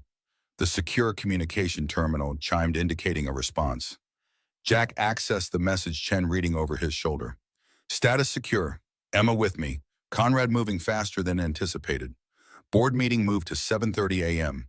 Meet at secondary location Alpha at 6:15. Bring Compass and Chen if possible. Trust no one. Jack checked the authentication code embedded in the message. It matched Sarah's personal key, one that would be nearly impossible to fake without direct access to her biometric data. Secondary location Alpha, Chen mused. The boathouse at Lake Mercer. Jack nodded. Designated fallback point if primary was compromised. Remote defensible with multiple escape routes. It could be a trap, Chen warned. Everything could be a trap. Jack straightened. But the authentication checks out, and we're running out of options and time. He returned to the briefing room where Decker waited with an array of equipment laid out on the table: tactical gear, communications, weapons. Your secure message got a response, Decker reported. Authentication protocols verified. We need transport to Lake Mercer, Jack said, examining the tactical vest Decker had provided. And that team on standby. Decker nodded. Already prepping. ETA 4, ready status is 20 minutes. He gestured to the equipment. Take what you need. The Glock is clean, untraceable. The vest will stop most small arms fire. Jack began gearing up, the familiar routine of preparing for a mission settling his mind. Check weapon, secure extra magazines, test communications, arrange medical supplies for quick access. The muscle memory from countless operations guided his hands. One more thing, Decker said, placing a small metal case on the table. Thought you might need this. Jack opened the case to find a tactical sidearm he recognized immediately, a custom-modified MK-23 with suppressor attachments. His weapon from Special Forces days. How did you kept it after you left service? Decker said simply. Figured you might want it back someday. The weapon felt right in Jack's hand, an extension of himself from another life. He checked it methodically, muscle memory guiding each movement. "Thank you." The words were inadequate for the gesture's significance. Decker clasped his shoulder. "Bring it back when you're done, preferably with you still attached to it." 20 minutes later, Jack and Chen were in a nondescript SUV headed toward Lake Mercer. Dawn painted the sky in streaks of pink and gold, the city giving way to suburbs, then to the wooded areas surrounding the lake. Chen sat silently beside him, the tactical vest Decker had provided looking oversized on her slender frame. "You know how to use that?" Jack asked, nodding to the compact pistol she held. "Michael taught me. Said everyone involved with Phoenix should know basic self-defense." Chen checked the weapon with surprising competence. "Never thought I'd need to use it. With luck, you won't today either." The lake came into view, its surface mist shrouded in the early morning light. Jack followed the access road to a secluded area where several private boathouses dotted the shoreline. Sarah's, or rather a shell company's, was the third structure, a modest wooden building with a small dock extending into the water. Jack parked 100 yards away, concealing the vehicle in a stand of trees. "Stay here until I verify it's clear," he instructed Chen. "Like hell," she replied calmly. "We go together. Michael's rule: never split the team when entering an unknown situation." Jack recognized the stubborn set of her jaw, so reminiscent of Michael himself. "Fine, but stay behind me, and if anything feels wrong, run like hell. I know the drill." They approached cautiously, Jack scanning for surveillance traps or signs of hostile presence. Nothing obvious, but the hairs on the back of his neck stood at attention. The small parking area beside the boathouse held a single vehicle, the black SUV Jack recognized as Sarah's private transportation. The boathouse door was closed, no lights visible within. Jack positioned Chen at his six, covering their rear approach, while he moved to the side of the building. 3 light taps on the window, the prearranged signal. Silence. Jack tried again, tension mounting. Nothing. He tried the door handle. Unlocked. Warning bells clanged in his mind. Drawing his sidearm, Jack pushed the door open carefully, staying clear of the potential line of fire. "Sarah, it's Jack!" No response. With practiced efficiency, Jack entered in a low combat stance, weapon ready, eyes adjusting to the dimness within. The boathouse was sparsely furnished, a small sitting area, kitchenette, and doors leading presumably to sleeping quarters in the boat slip. Motion to his right. Jack pivoted, weapon raised. "Stand down, Miller." Sarah Morgan emerged from the hallway, her own pistol held steadily at her side. Her normally immaculate appearance was disheveled, dark circles under her eyes, but her gaze remained sharp and focused. "Where's Chen?" "Covering the rear." Jack lowered his weapon slightly but didn't holster it. "Where's Emma?" "Sleeping back bedroom." Sarah's posture remained tense. "Show me the compass." Jack studied her carefully. "First verify something only you would know. The name of the stuffed rabbit Emma carries." A flicker of approval crossed Sarah's face. "Captain Hoppy, missing his left eye because he was brave in a battle, according to Emma." She nodded toward his pocket. "The compass, Jack." Jack reached slowly into his pocket, producing Michael's compass. Sarah's eyes fixed on it with an intensity that confirmed its significance. "May I?" she asked. Jack hesitated, then handed it to her. Sarah examined it carefully, fingers tracing the worn metal before returning it. "Keep it secure," she said. "It's one of the keys." "So Hayes was telling the truth," Jack murmured. Sarah's expression sharpened. "Hayes contacted you." When Jack gave her the condensed version of his parking garage encounter with their former commanding officer, Hayes's revelations about Khorasan and his claim to possess another fragment, Sarah listened intently, her expression growing more troubled with each detail. "Hayes disappeared after the Khorasan inquiry. Michael always believed he was forced out to silence him about what really happened." "And what did really happen?" Jack asked directly. "Hayes claims the mission objective was accomplished, that Michael sacrificed himself to protect Phoenix." Sarah's gaze turned inward, remembering. Michael knew the risks when he volunteered, said someone had to verify the technology hadn't been compromised, had to identify who was trying to acquire it. Her eyes refocused on Jack. "He trusted Hayes, and he trusted you to get the team out if things went wrong." The old guilt surged again. "I left him behind." "You followed orders," Sarah corrected firmly. Michael's orders. He knew exactly what he was doing. She holstered her weapon. We can discuss Coruscant later. Right now we need to focus on Conrad and the board meeting. Jack signaled Chen to enter. As she joined them, Sarah assessed her condition with a sharp eye. You're injured. I'll live, Chen replied simply. Conrad's team paid me a visit, asked about the fragments, mentioned Hayes specifically. Sarah nodded grimly. They've been systematically eliminating anyone connected to Phoenix's original architecture. 3 of Michael's former team members have died in accidents over the past year. How did Conrad find them? Jack asked. The project was classified, compartmentalized. Someone gave us access to Michael's personal files, Sarah said bitterly. Someone with highest level clearance. The implication hung in the air. Only a handful of people had such access, Sarah herself, perhaps the head of security, and potentially board members with special clearance. Inside job, Chen concluded, beyond Conrad. We need to assume the entire executive team is compromised, Sarah agreed. That's why I've moved the board meeting earlier, less time for Conrad to consolidate his position. What's your plan? Jack asked. Sarah moved to the kitchenette, retrieving a laptop from a hidden compartment beneath the sink. Conrad expects me to walk into that board meeting unprepared to be blindsided by his vote of no confidence. Instead, I'll present this. She opened the laptop displaying financial records, communications, and surveillance photos, a comprehensive dossier on Conrad's activities. Evidence of his collusion with external parties to steal proprietary technology, Sarah explained. Not enough to have him arrested, but more than enough to force the board to remove him, especially when coupled with Chen's testimony about the security breaches. Jack studied the evidence. He'll have countermeasures in place. People ready to discredit this information. Which is why we need the fragments, Sarah confirmed. If we can prove the Phoenix architecture has been compromised and that Conrad is responsible, the board will have no choice but to act. And if they don't, Chen asked quietly. Sarah's expression hardened. Then we activate the dead man's switch. Burn it all down before Conrad can weaponize Michael's legacy. A small voice from the hallway interrupted them. Mommy, who are you talking to? All 3 adults turned to see Emma standing in the doorway. Captain Hoppy clutched to her chest, hair tousled from sleep. Her eyes widened when she saw Jack. Sandwich man! She rushed forward, stopping just short of Jack, suddenly shy.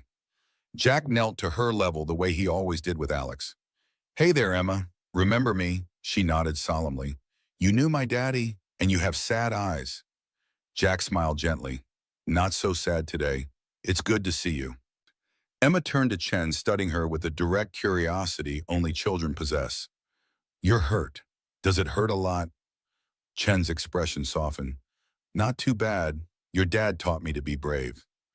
Like Captain Hoppy, Emma said seriously, holding up her rabbit for inspection. He got hurt in a battle too. Sarah moved to her daughter, placing protective hands on her shoulders. Emma, sweetheart, why don't you get dressed? We need to leave soon. Are we going home? Emma asked hopefully. Not yet, sweetie. We have a stop to make first. Sarah guided her daughter back toward the bedroom. I'll help you find your clothes. When they were gone, Jack turned to Chen. Hayes said Emma is a secondary access point for Phoenix. Biometric verification linked to Michael's DNA.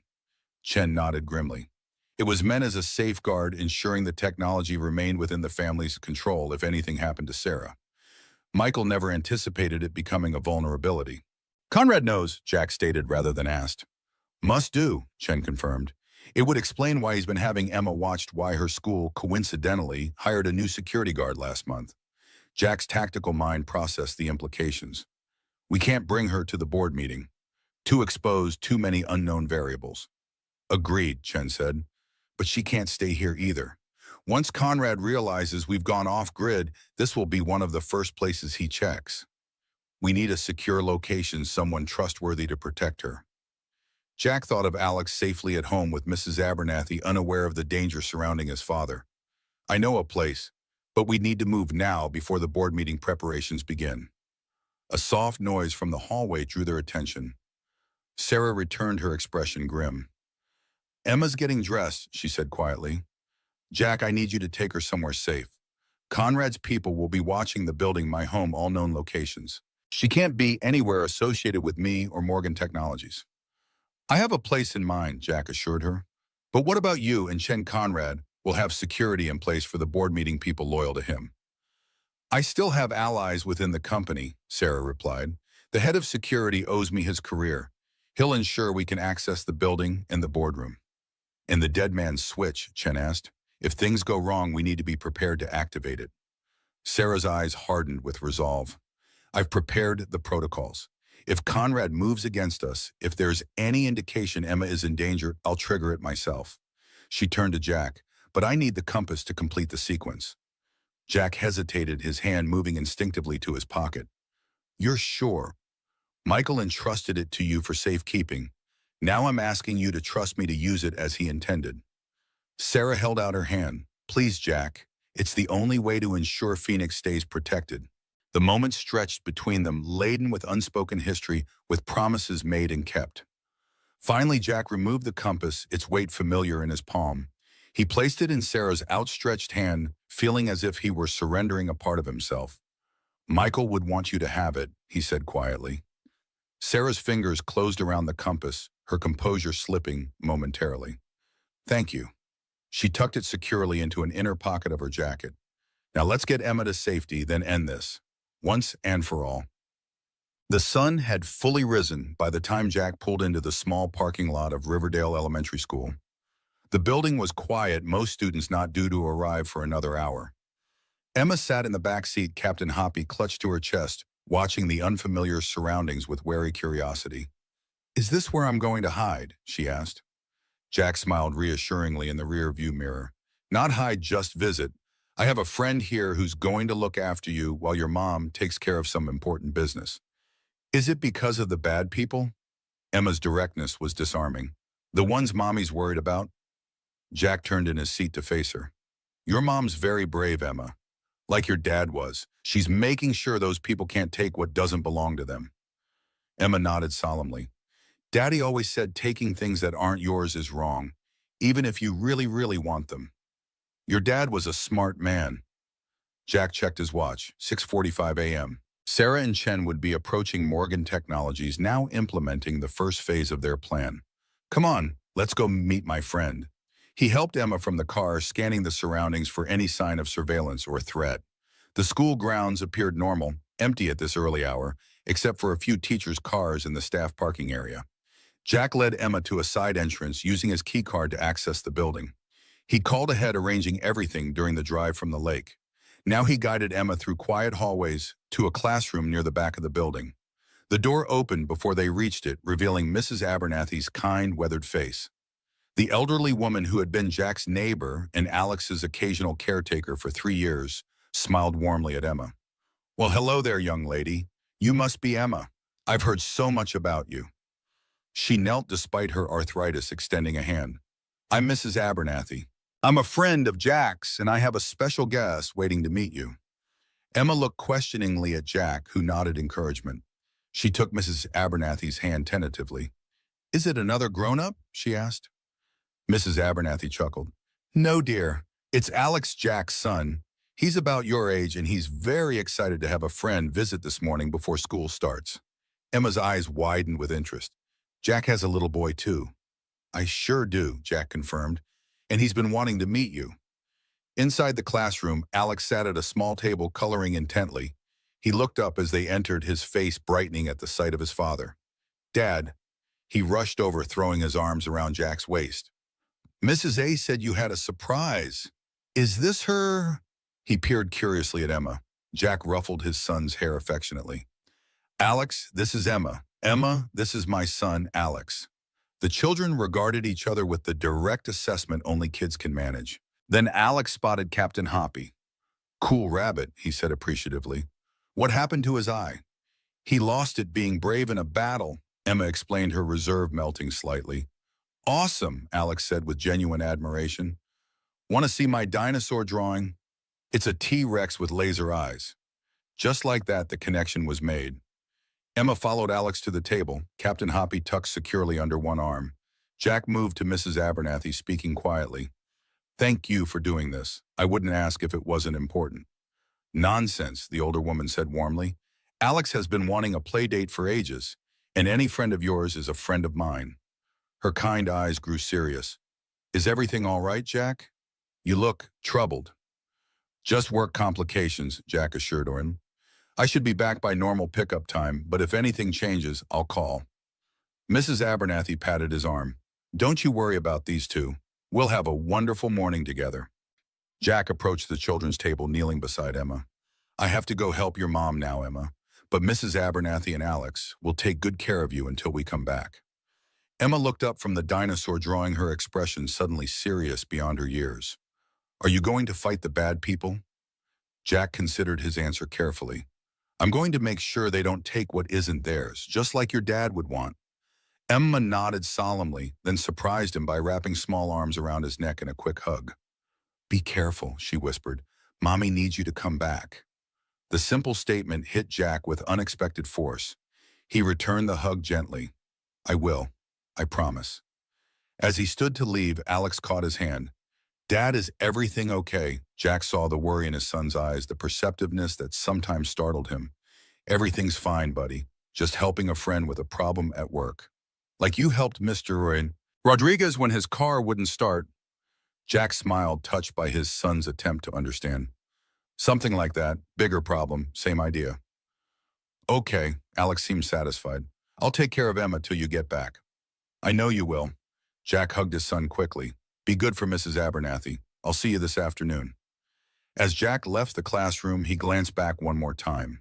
The children were already bent over the drawing together, Emma pointing to something on the page, Alex nodding enthusiastically. In that moment, they were just kids, untouched by the shadows of corporate espionage, classified technology, or parents' legacies. Jack would do everything in his power to keep it that way. Morgan Technologies loomed against the morning sky, its glass facade reflecting the sunrise in sheets of gold and amber. Jack parked in a service area 2 blocks away, using the maintenance access he'd memorized during his time with the company. Sarah's text had been brief but clear. Proceed to server room via maintenance quarters. Chen and I entering through executive elevator. Meet 7:15. Jack moved through the building's hidden arteries, service quarters, maintenance shafts, utility rooms, invisible as always to the corporate world on the other side of the walls. His tactical vest was concealed beneath a maintenance uniform, his sidearms secured in a shoulder holster, extra magazines distributed in accessible pockets. The server room occupied a significant portion of the building's 3rd sub-basement, a fortress of climate-controlled technology secured by multiple layers of biometric authentication. Jack approached via the maintenance access tunnel, using the override codes Sarah had provided to bypass the initial security checkpoints. At the final door, he paused, assessing. The security panel showed active, no signs of tampering. He entered the override sequence, waited for the confirming beep, then slipped inside. The server room hummed with the sound of powerful computing systems, racks of equipment extending in orderly rows throughout the space. In the center, a glass-enclosed control station served as the nerve center for the entire operation. Chen was already there, her injured shoulder immobilized in a proper medical, sling fingers flying across a specialized keyboard. Sarah stood beside her, tense and vigilant, the compass open on the console before them. Right on time, Sarah acknowledged as Jack joined them. Chen's accessing the Phoenix architecture now. We need to verify the fragment's status before the board meeting. Any sign of Conrad or his security team? Jack asked, positioning himself to monitor the server room entrance. Not yet, but security logged him entering the building 20 minutes ago. Sarah's expression was grim. He's gathering his allies, preparing for the confrontation. Chen looked up from her work. I've accessed the core architecture. The system registers 3 fragments as potentially compromised, too secure. She pointed to a schematic on the screen. Michael's failsafe is still intact, but there are signs someone's been probing it, testing for vulnerabilities. Conrad, Sarah confirmed. How long before the board meeting? 12 minutes, Jack reported. Are we ready? Sarah nodded toward the compass. Almost. Chen needs to integrate the fragment from the compass into the failsafe protocol. Then, if necessary, we can trigger the dead man's switch remotely during the meeting. Chen carefully opened the compass's casing, revealing a tiny storage device embedded within. Michael, you brilliant paranoid man, she murmured, with grudging admiration as she extracted the device. This will take a few minutes to integrate. As Chen worked, Sarah moved closer to Jack, her voice low. Emma, she's secure. With Alex and my neighbor at his school, Conrad has no way to connect them to me. Jack kept his eyes on the entrance. She was brave, worried about you. A flicker of emotion crossed Sarah's face. When this is over, I'm taking her away for a while. Somewhere without board meetings, corporate politics, or her father's ghost hanging over everything. She'll like that, Jack said. She needs her mother more than she needs her father's legacy. Sarah studied him thoughtfully. And what about you, Jack? What will you do when this is over? The question caught him off guard. For 5 years, Jack had lived day to day focused on survival, on providing for Alex, on managing the guilt and memories of Corson. The future had always been a vague concept, something to endure rather than plan for. I haven't thought that far ahead, he admitted. You should, Sarah said quietly. Michael would want you to live, not just exist. She hesitated. Alex deserves a father who isn't haunted by the past. Before Jack could respond, Chen interrupted. It's done. The compass fragment is integrated. The failsafe is primed and ready. Sarah straightened, CEO mask sliding into place. Excellent. Transfer the activation protocol to my secure device. If Conrad makes his move during the meeting, I'll trigger it remotely. Chen completed the transfer, then looked up at Sarah. What about Hayes? If he really has another fragment, shouldn't we try to contact him? Too risky, Sarah decided. For all we know, Conrad has him already. We proceed with what we have. She checked her watch. It's time. The board will be assembling now. Jack assessed their options. I'll take point, clear the route to the boardroom. Chen stays here to monitor systems and provide technical backup. Sarah makes the presentation. Sarah nodded agreement. If anything goes wrong, if Conrad has more support than we anticipated, I'll activate the failsafe. Phoenix will be erased rather than compromised. And Conrad, Chen asked, will be exposed, removed, and prosecuted, Sarah said firmly, for corporate espionage, at minimum potentially treason if we can prove foreign involvement. Jack wasn't so sure it would be that clean. Men like Conrad with resources and connections rarely faced full consequences for their actions. But that was a problem for later. Right now, they needed to focus on the immediate threat. Let's move, he said, checking his weapon discreetly. Stay behind me, maintain distance in case we're separated. They exited the server room, Jack leading the way through the maintenance corridors toward the executive level. As they approached the transition point to the main building, Jack's combat instincts registered a change in the environment, subtle but unmistakable. Wait, he whispered, halting their progress. Something's wrong. Sarah tensed beside him. What is it? Jack listened intently, years of battlefield awareness guiding his senses. The building's too quiet. Executive floor should be busy with staff arriving, preparation for the board meeting. I'm not hearing normal activity. He eased forward to the access door, carefully checking the corridor beyond through the small security window. The executive floor appeared deserted, no assistants at their desks, no security personnel at their stations. Empty. Trap, Jack concluded, drawing back. Conrad's cleared the floor, probably isolated the board members, already controlled the environment. Sarah's expression hardened. We need another approach. Maintenance elevator to the roof, Jack decided, then down the executive stairwell. Less predictable than coming up from below. They backtracked rapidly, taking a service elevator to the building's roof level. The morning air was cool and clear, the city spread before them in a panorama of urban geometry. Jack led them across to the executive access door, using Sarah's security credentials to bypass the alarm. The stairwell was silent, emergency lighting, casting everything in a dim red glow. They descended quickly, Jack in the lead, or following closely, both alert for any sign of Conrad's security team. 2 floors down, Jack halted abruptly, raising a hand for silence. Voices below approaching their position. He signaled Sarah back up several steps, positioning himself at the turn of the stairwell.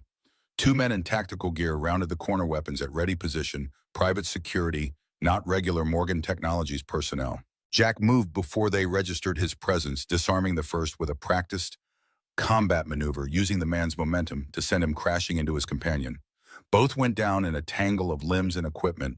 Jack secured them efficiently, zip ties from his tactical vest binding wrists and ankles, communications devices disabled. The entire encounter had taken less than 20 seconds and occurred in near silence. Conrad's people, Sarah confirmed, examining their identification. Not regular building security. He's got the board meeting locked down, Jack concluded. These two were probably sweeping for any approach they hadn't covered. Sarah checked her watch. The meeting started 3 minutes ago. Conrad will be making his move now. We need to hurry, Jack agreed, relieving the incapacitated guards of their weapons and spare magazines. Stay close. They continued down the stairwell to the executive level. Jack eased the door open, checking the corridor. Still deserted, but now he could hear voices from the boardroom at the far end raised in what sounded like heated discussion. Jack led Sarah along the wall using the minimal cover provided by office doorways and furniture. As they neared the boardroom, the voices became clearer. Irresponsible absence proves my point. Conrad was saying, his tone reasonable but firm. Sarah Morgan's leadership has become increasingly erratic, her decision-making questionable at best. The Phoenix Project delays, the security breaches, the unauthorized personnel additions, all symptoms of a deeper problem. James, this is highly irregular, another voice objected, an older man, likely one of the senior board members. A vote of no confidence should include the CEO's presence to defend herself. I invited her, Conrad replied smoothly. The fact that she's chosen not to attend speaks volumes. Now, as I was saying, the documentation before you outlines numerous instances of mismanagement under Sarah's leadership, culminating in the security breach last month that potentially compromised our most valuable intellectual property. Jack and Sarah reached the boardroom doors. Through the narrow window, Jack could see Conrad standing at the head of the table, board members seated around it, expressions ranging from concern to openly hostile. 4 security personnel, Conrad's private team, positioned at strategic points around the room. Jack assessed the situation rapidly. 4 armed guards, unknown loyalties among board members, Conrad controlling the narrative. Direct confrontation is high risk. Sarah nodded grimly. We need leverage. She removed a small device from her pocket at the fail-safe trigger Chen had prepared. If necessary, I'll activate it, but I'd rather expose Conrad than destroy Phoenix. Jack thought quickly, tactical options unfolding in his mind. The security feed. If we can access it, broadcast Conrad's actual activities to the board in real time, the evidence you've gathered, Chen's testimony about the security breaches. Sarah's eyes lit with understanding. The executive media system. It overrides all presentations when activated by the CEO authentication. Can you trigger it remotely? Sarah nodded. My office terminal has direct access, but Conrad will have someone watching it. Leave that to me, Jack said. Get to your office, prepare the evidence broadcast. I'll clear the way and provide distraction. With a plan established, they separated, Sarah moving toward her office via an alternate route, Jack continuing toward the boardroom. He needed to create a diversion, something to draw attention and security resources away from Sarah's office long enough for her to access the media system. Jack reached the small utility closet adjacent to the boardroom, accessing the environmental controls for the executive floor. With a few quick adjustments, he triggered the fire suppression system in the corridor outside the boardroom, not the full sprinklers, just enough smoke detection alarm to demand attention. The effect was immediate. Alarms blared, emergency lights flashed, and the boardroom door burst open as security personnel emerged to investigate. Conrad's voice rose above the chaos, ordering his team to secure the floor, check for intruders. Jack slipped away in the confusion, circling around to approach Sarah's office from the opposite direction. As expected, one of Conrad's security team stood guard outside her door. The man was alert, weapon ready, scanning the corridor for threats. Jack moved silently, using the alarm's distraction to close distance. When he was within range, he struck quick, efficient movements honed through years of close-quarters combat training. The guard was unconscious before he registered the threat, secured with zip ties and concealed inside the office. Sarah was already at her terminal, fingers flying across the keyboard. 2 minutes, she reported without looking up. The system's preparing the broadcast override. Jack secured the office door, positioning himself to defend the entrance. Conrad's team will realize what's happening soon. We need to be ready for their response. Almost there, Sarah murmured, focused intently on her work. Compiling evidence files, preparing broadcast sequence. Jack's earpiece crackled. Chen from the server room. Security systems showing multiple armed personnel converging on the executive floor. They've realized something's wrong. How many? Jack demanded. At least 8 heat signatures moving with tactical formation. Military training, not standard security. The situation was deteriorating rapidly. 8 trained operatives against Jack, alone with Sarah, vulnerable during the broadcast. Sarah status 30 seconds to broadcast, she replied tensely. Once it starts, it can't be stopped except from this terminal. Jack made a tactical decision. Chen prepared to activate the failsafe. If we lose contact for more than 2 minutes, trigger it. Understood, Chen confirmed. Failsafe ready, but Jack, the biometric confirmation requires Sarah or Emma. We'll handle that, Jack assured her. Just be ready. Sarah looked up sharply. You're planning for failure. I'm ensuring the mission succeeds regardless of obstacles, Jack corrected. Phoenix protected Conrad, exposed Emma safe. Those are the objectives. Before Sarah could respond, the terminal chimed. Broadcast ready, she announced, fingers poised over the activation key.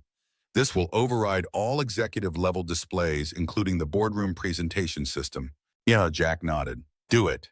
Sarah pressed the key. On monitors throughout the executive floor, including the massive display in the boardroom, Conrad's carefully crafted presentation disappeared, replaced by damning evidence of his activities. Financial transactions with known technology, brokers, security, override authorizations, surveillance photos of meetings with foreign operatives. Through the office window, Jack could see the boardroom eruption into chaos. Conrad's face contorted with rage and disbelief as he realized what was happening. Board members rose from their seats, pointing at the evidence displayed before them, demanding explanations. It's working, Sarah said, a grim satisfaction in her voice. They're seeing the truth. But Conrad wasn't finished. He shouted orders to his security team, pointing toward the executive offices. Jack saw 4 men break away, moving with a tactical precision toward their position.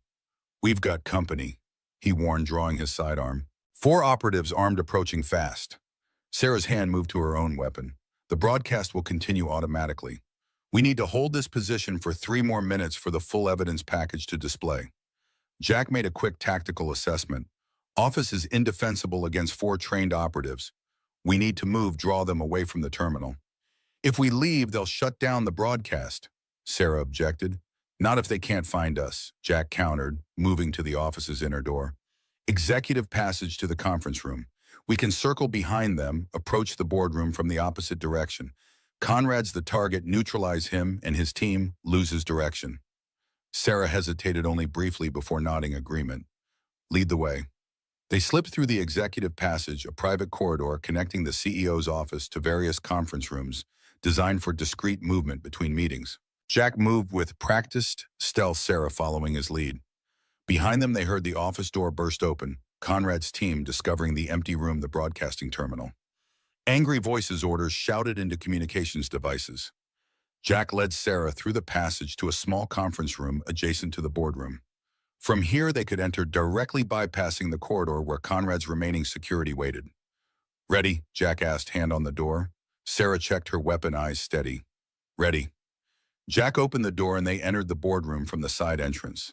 The scene inside was one of controlled chaos, board members arguing heatedly, the evidence broadcast still playing on the main display, Conrad gesturing emphatically as he tried to regain control of the situation. This is clearly fabricated, Conrad was shouting, desperation edging his voice. Morgan is attempting to frame me rather than accept responsibility for her own failures. It's not fabricated, James, Sarah announced, clearly stepping into full view. The room fell silent as all eyes turned to her. Every document, every transaction, every communication is authenticated and verifiable. Conrad's expression shifted from shock to calculated menace. Sarah, how convenient of you to finally join us. Just in time to witness your removal as CEO. That won't be happening today, Sarah replied calmly. The board has seen the evidence of your activities. Your attempts to steal Phoenix technology, your collusion with foreign interests, your systematic undermining of company security. The board chairman, an elderly man with steel gray hair, stood. These are serious allegations, Ms. Morgan. Mr. Conrad claims they're fabricated. They can be verified independently, Sarah assured him. My technical team is standing by to provide authentication protocols for every piece of evidence presented. Jack remained near the entrance, monitoring the situation, aware that Conrad's security team would be converging on their position. The clock was ticking. Conrad seemed to realize his position was weakening. His hand moved subtly toward his jacket. The real question, he said smoothly, is why Sarah has become so paranoid, so willing to manufacture evidence against her most loyal executive. His fingers slipped inside his jacket. Perhaps it's the pressure of leadership, or perhaps it's something more personal. Jack recognized the movement instantly, the telltale preparation to draw a concealed weapon. He moved without hesitation, closing the distance to Conrad in 3 rapid strides. "Gun!" Jack shouted, tackling Conrad just as the man pulled a small pistol from his jacket. The weapon discharged once the bullet striking the ceiling as Jack and Conrad crashed to the floor. Board members scattered in panic, some diving under the table, others rushing for the exits. Jack subdued Conrad with practiced efficiency, disarming him and securing his wrist behind his back. "Stay down," he ordered, the command carrying the unmistakable authority of military training. The boardroom doors burst open as Conrad's security team rushed in, weapons drawn. They hesitated at the chaotic scene, Conrad restrained on the floor, Jack positioned protectively, Sarah standing firm beside the evidence display. "Stand down," Sarah commanded. "Building security is on the way. Anyone still armed when they arrive will be considered hostile and treated accordingly." The security team wavered, looking to Conrad for direction. But with their employer subdued and the evidence of his activities broadcast for all to see, their resolve faltered. The board chairman had regained his composure, his voice cutting through the tension. "Lower your weapons immediately. This is still a Morgan Technologies facility, and I am still chairman of this board." The authority in his voice tipped the balance. One by one, Conrad's security team lowered their weapons, realizing their position was untenable. Jack maintained his position, keeping Conrad secured, as building security finally arrived, alerted by the gunshot and responding board members. The private security team was quickly disarmed and detained, the situation brought under control. As Conrad was hauled to his feet by building security, he locked eyes with Jack. "This isn't over, Miller," he hissed. "You have no idea who you're dealing with, what forces you've provoked." "I know exactly who I'm dealing with," Jack replied evenly. "The same people who were waiting in Coruscant. Tell your employers they failed." Again. A flicker of surprise crossed Conrad's face before he was led away. Sarah approached, her composure intact despite the chaos around them. "The board needs to convene an emergency session," she said, addressing the chairman. "We need to assess the full extent of the breach, implement countermeasures, and prepare for potential legal and security implications." The chairman nodded gravely. "Agreed. And Ms. Morgan, it appears we owe you an apology for entertaining Conrad's allegations. The evidence is quite compelling." "Save the apologies for after we've secured the company," Sarah replied briskly. "Jack, we need to check in with Chen, verify Phoenix's status." As the board members regrouped and building security established order, Jack and Sarah slipped away to a private office. Jack activated his secure comlink. "Chen status report."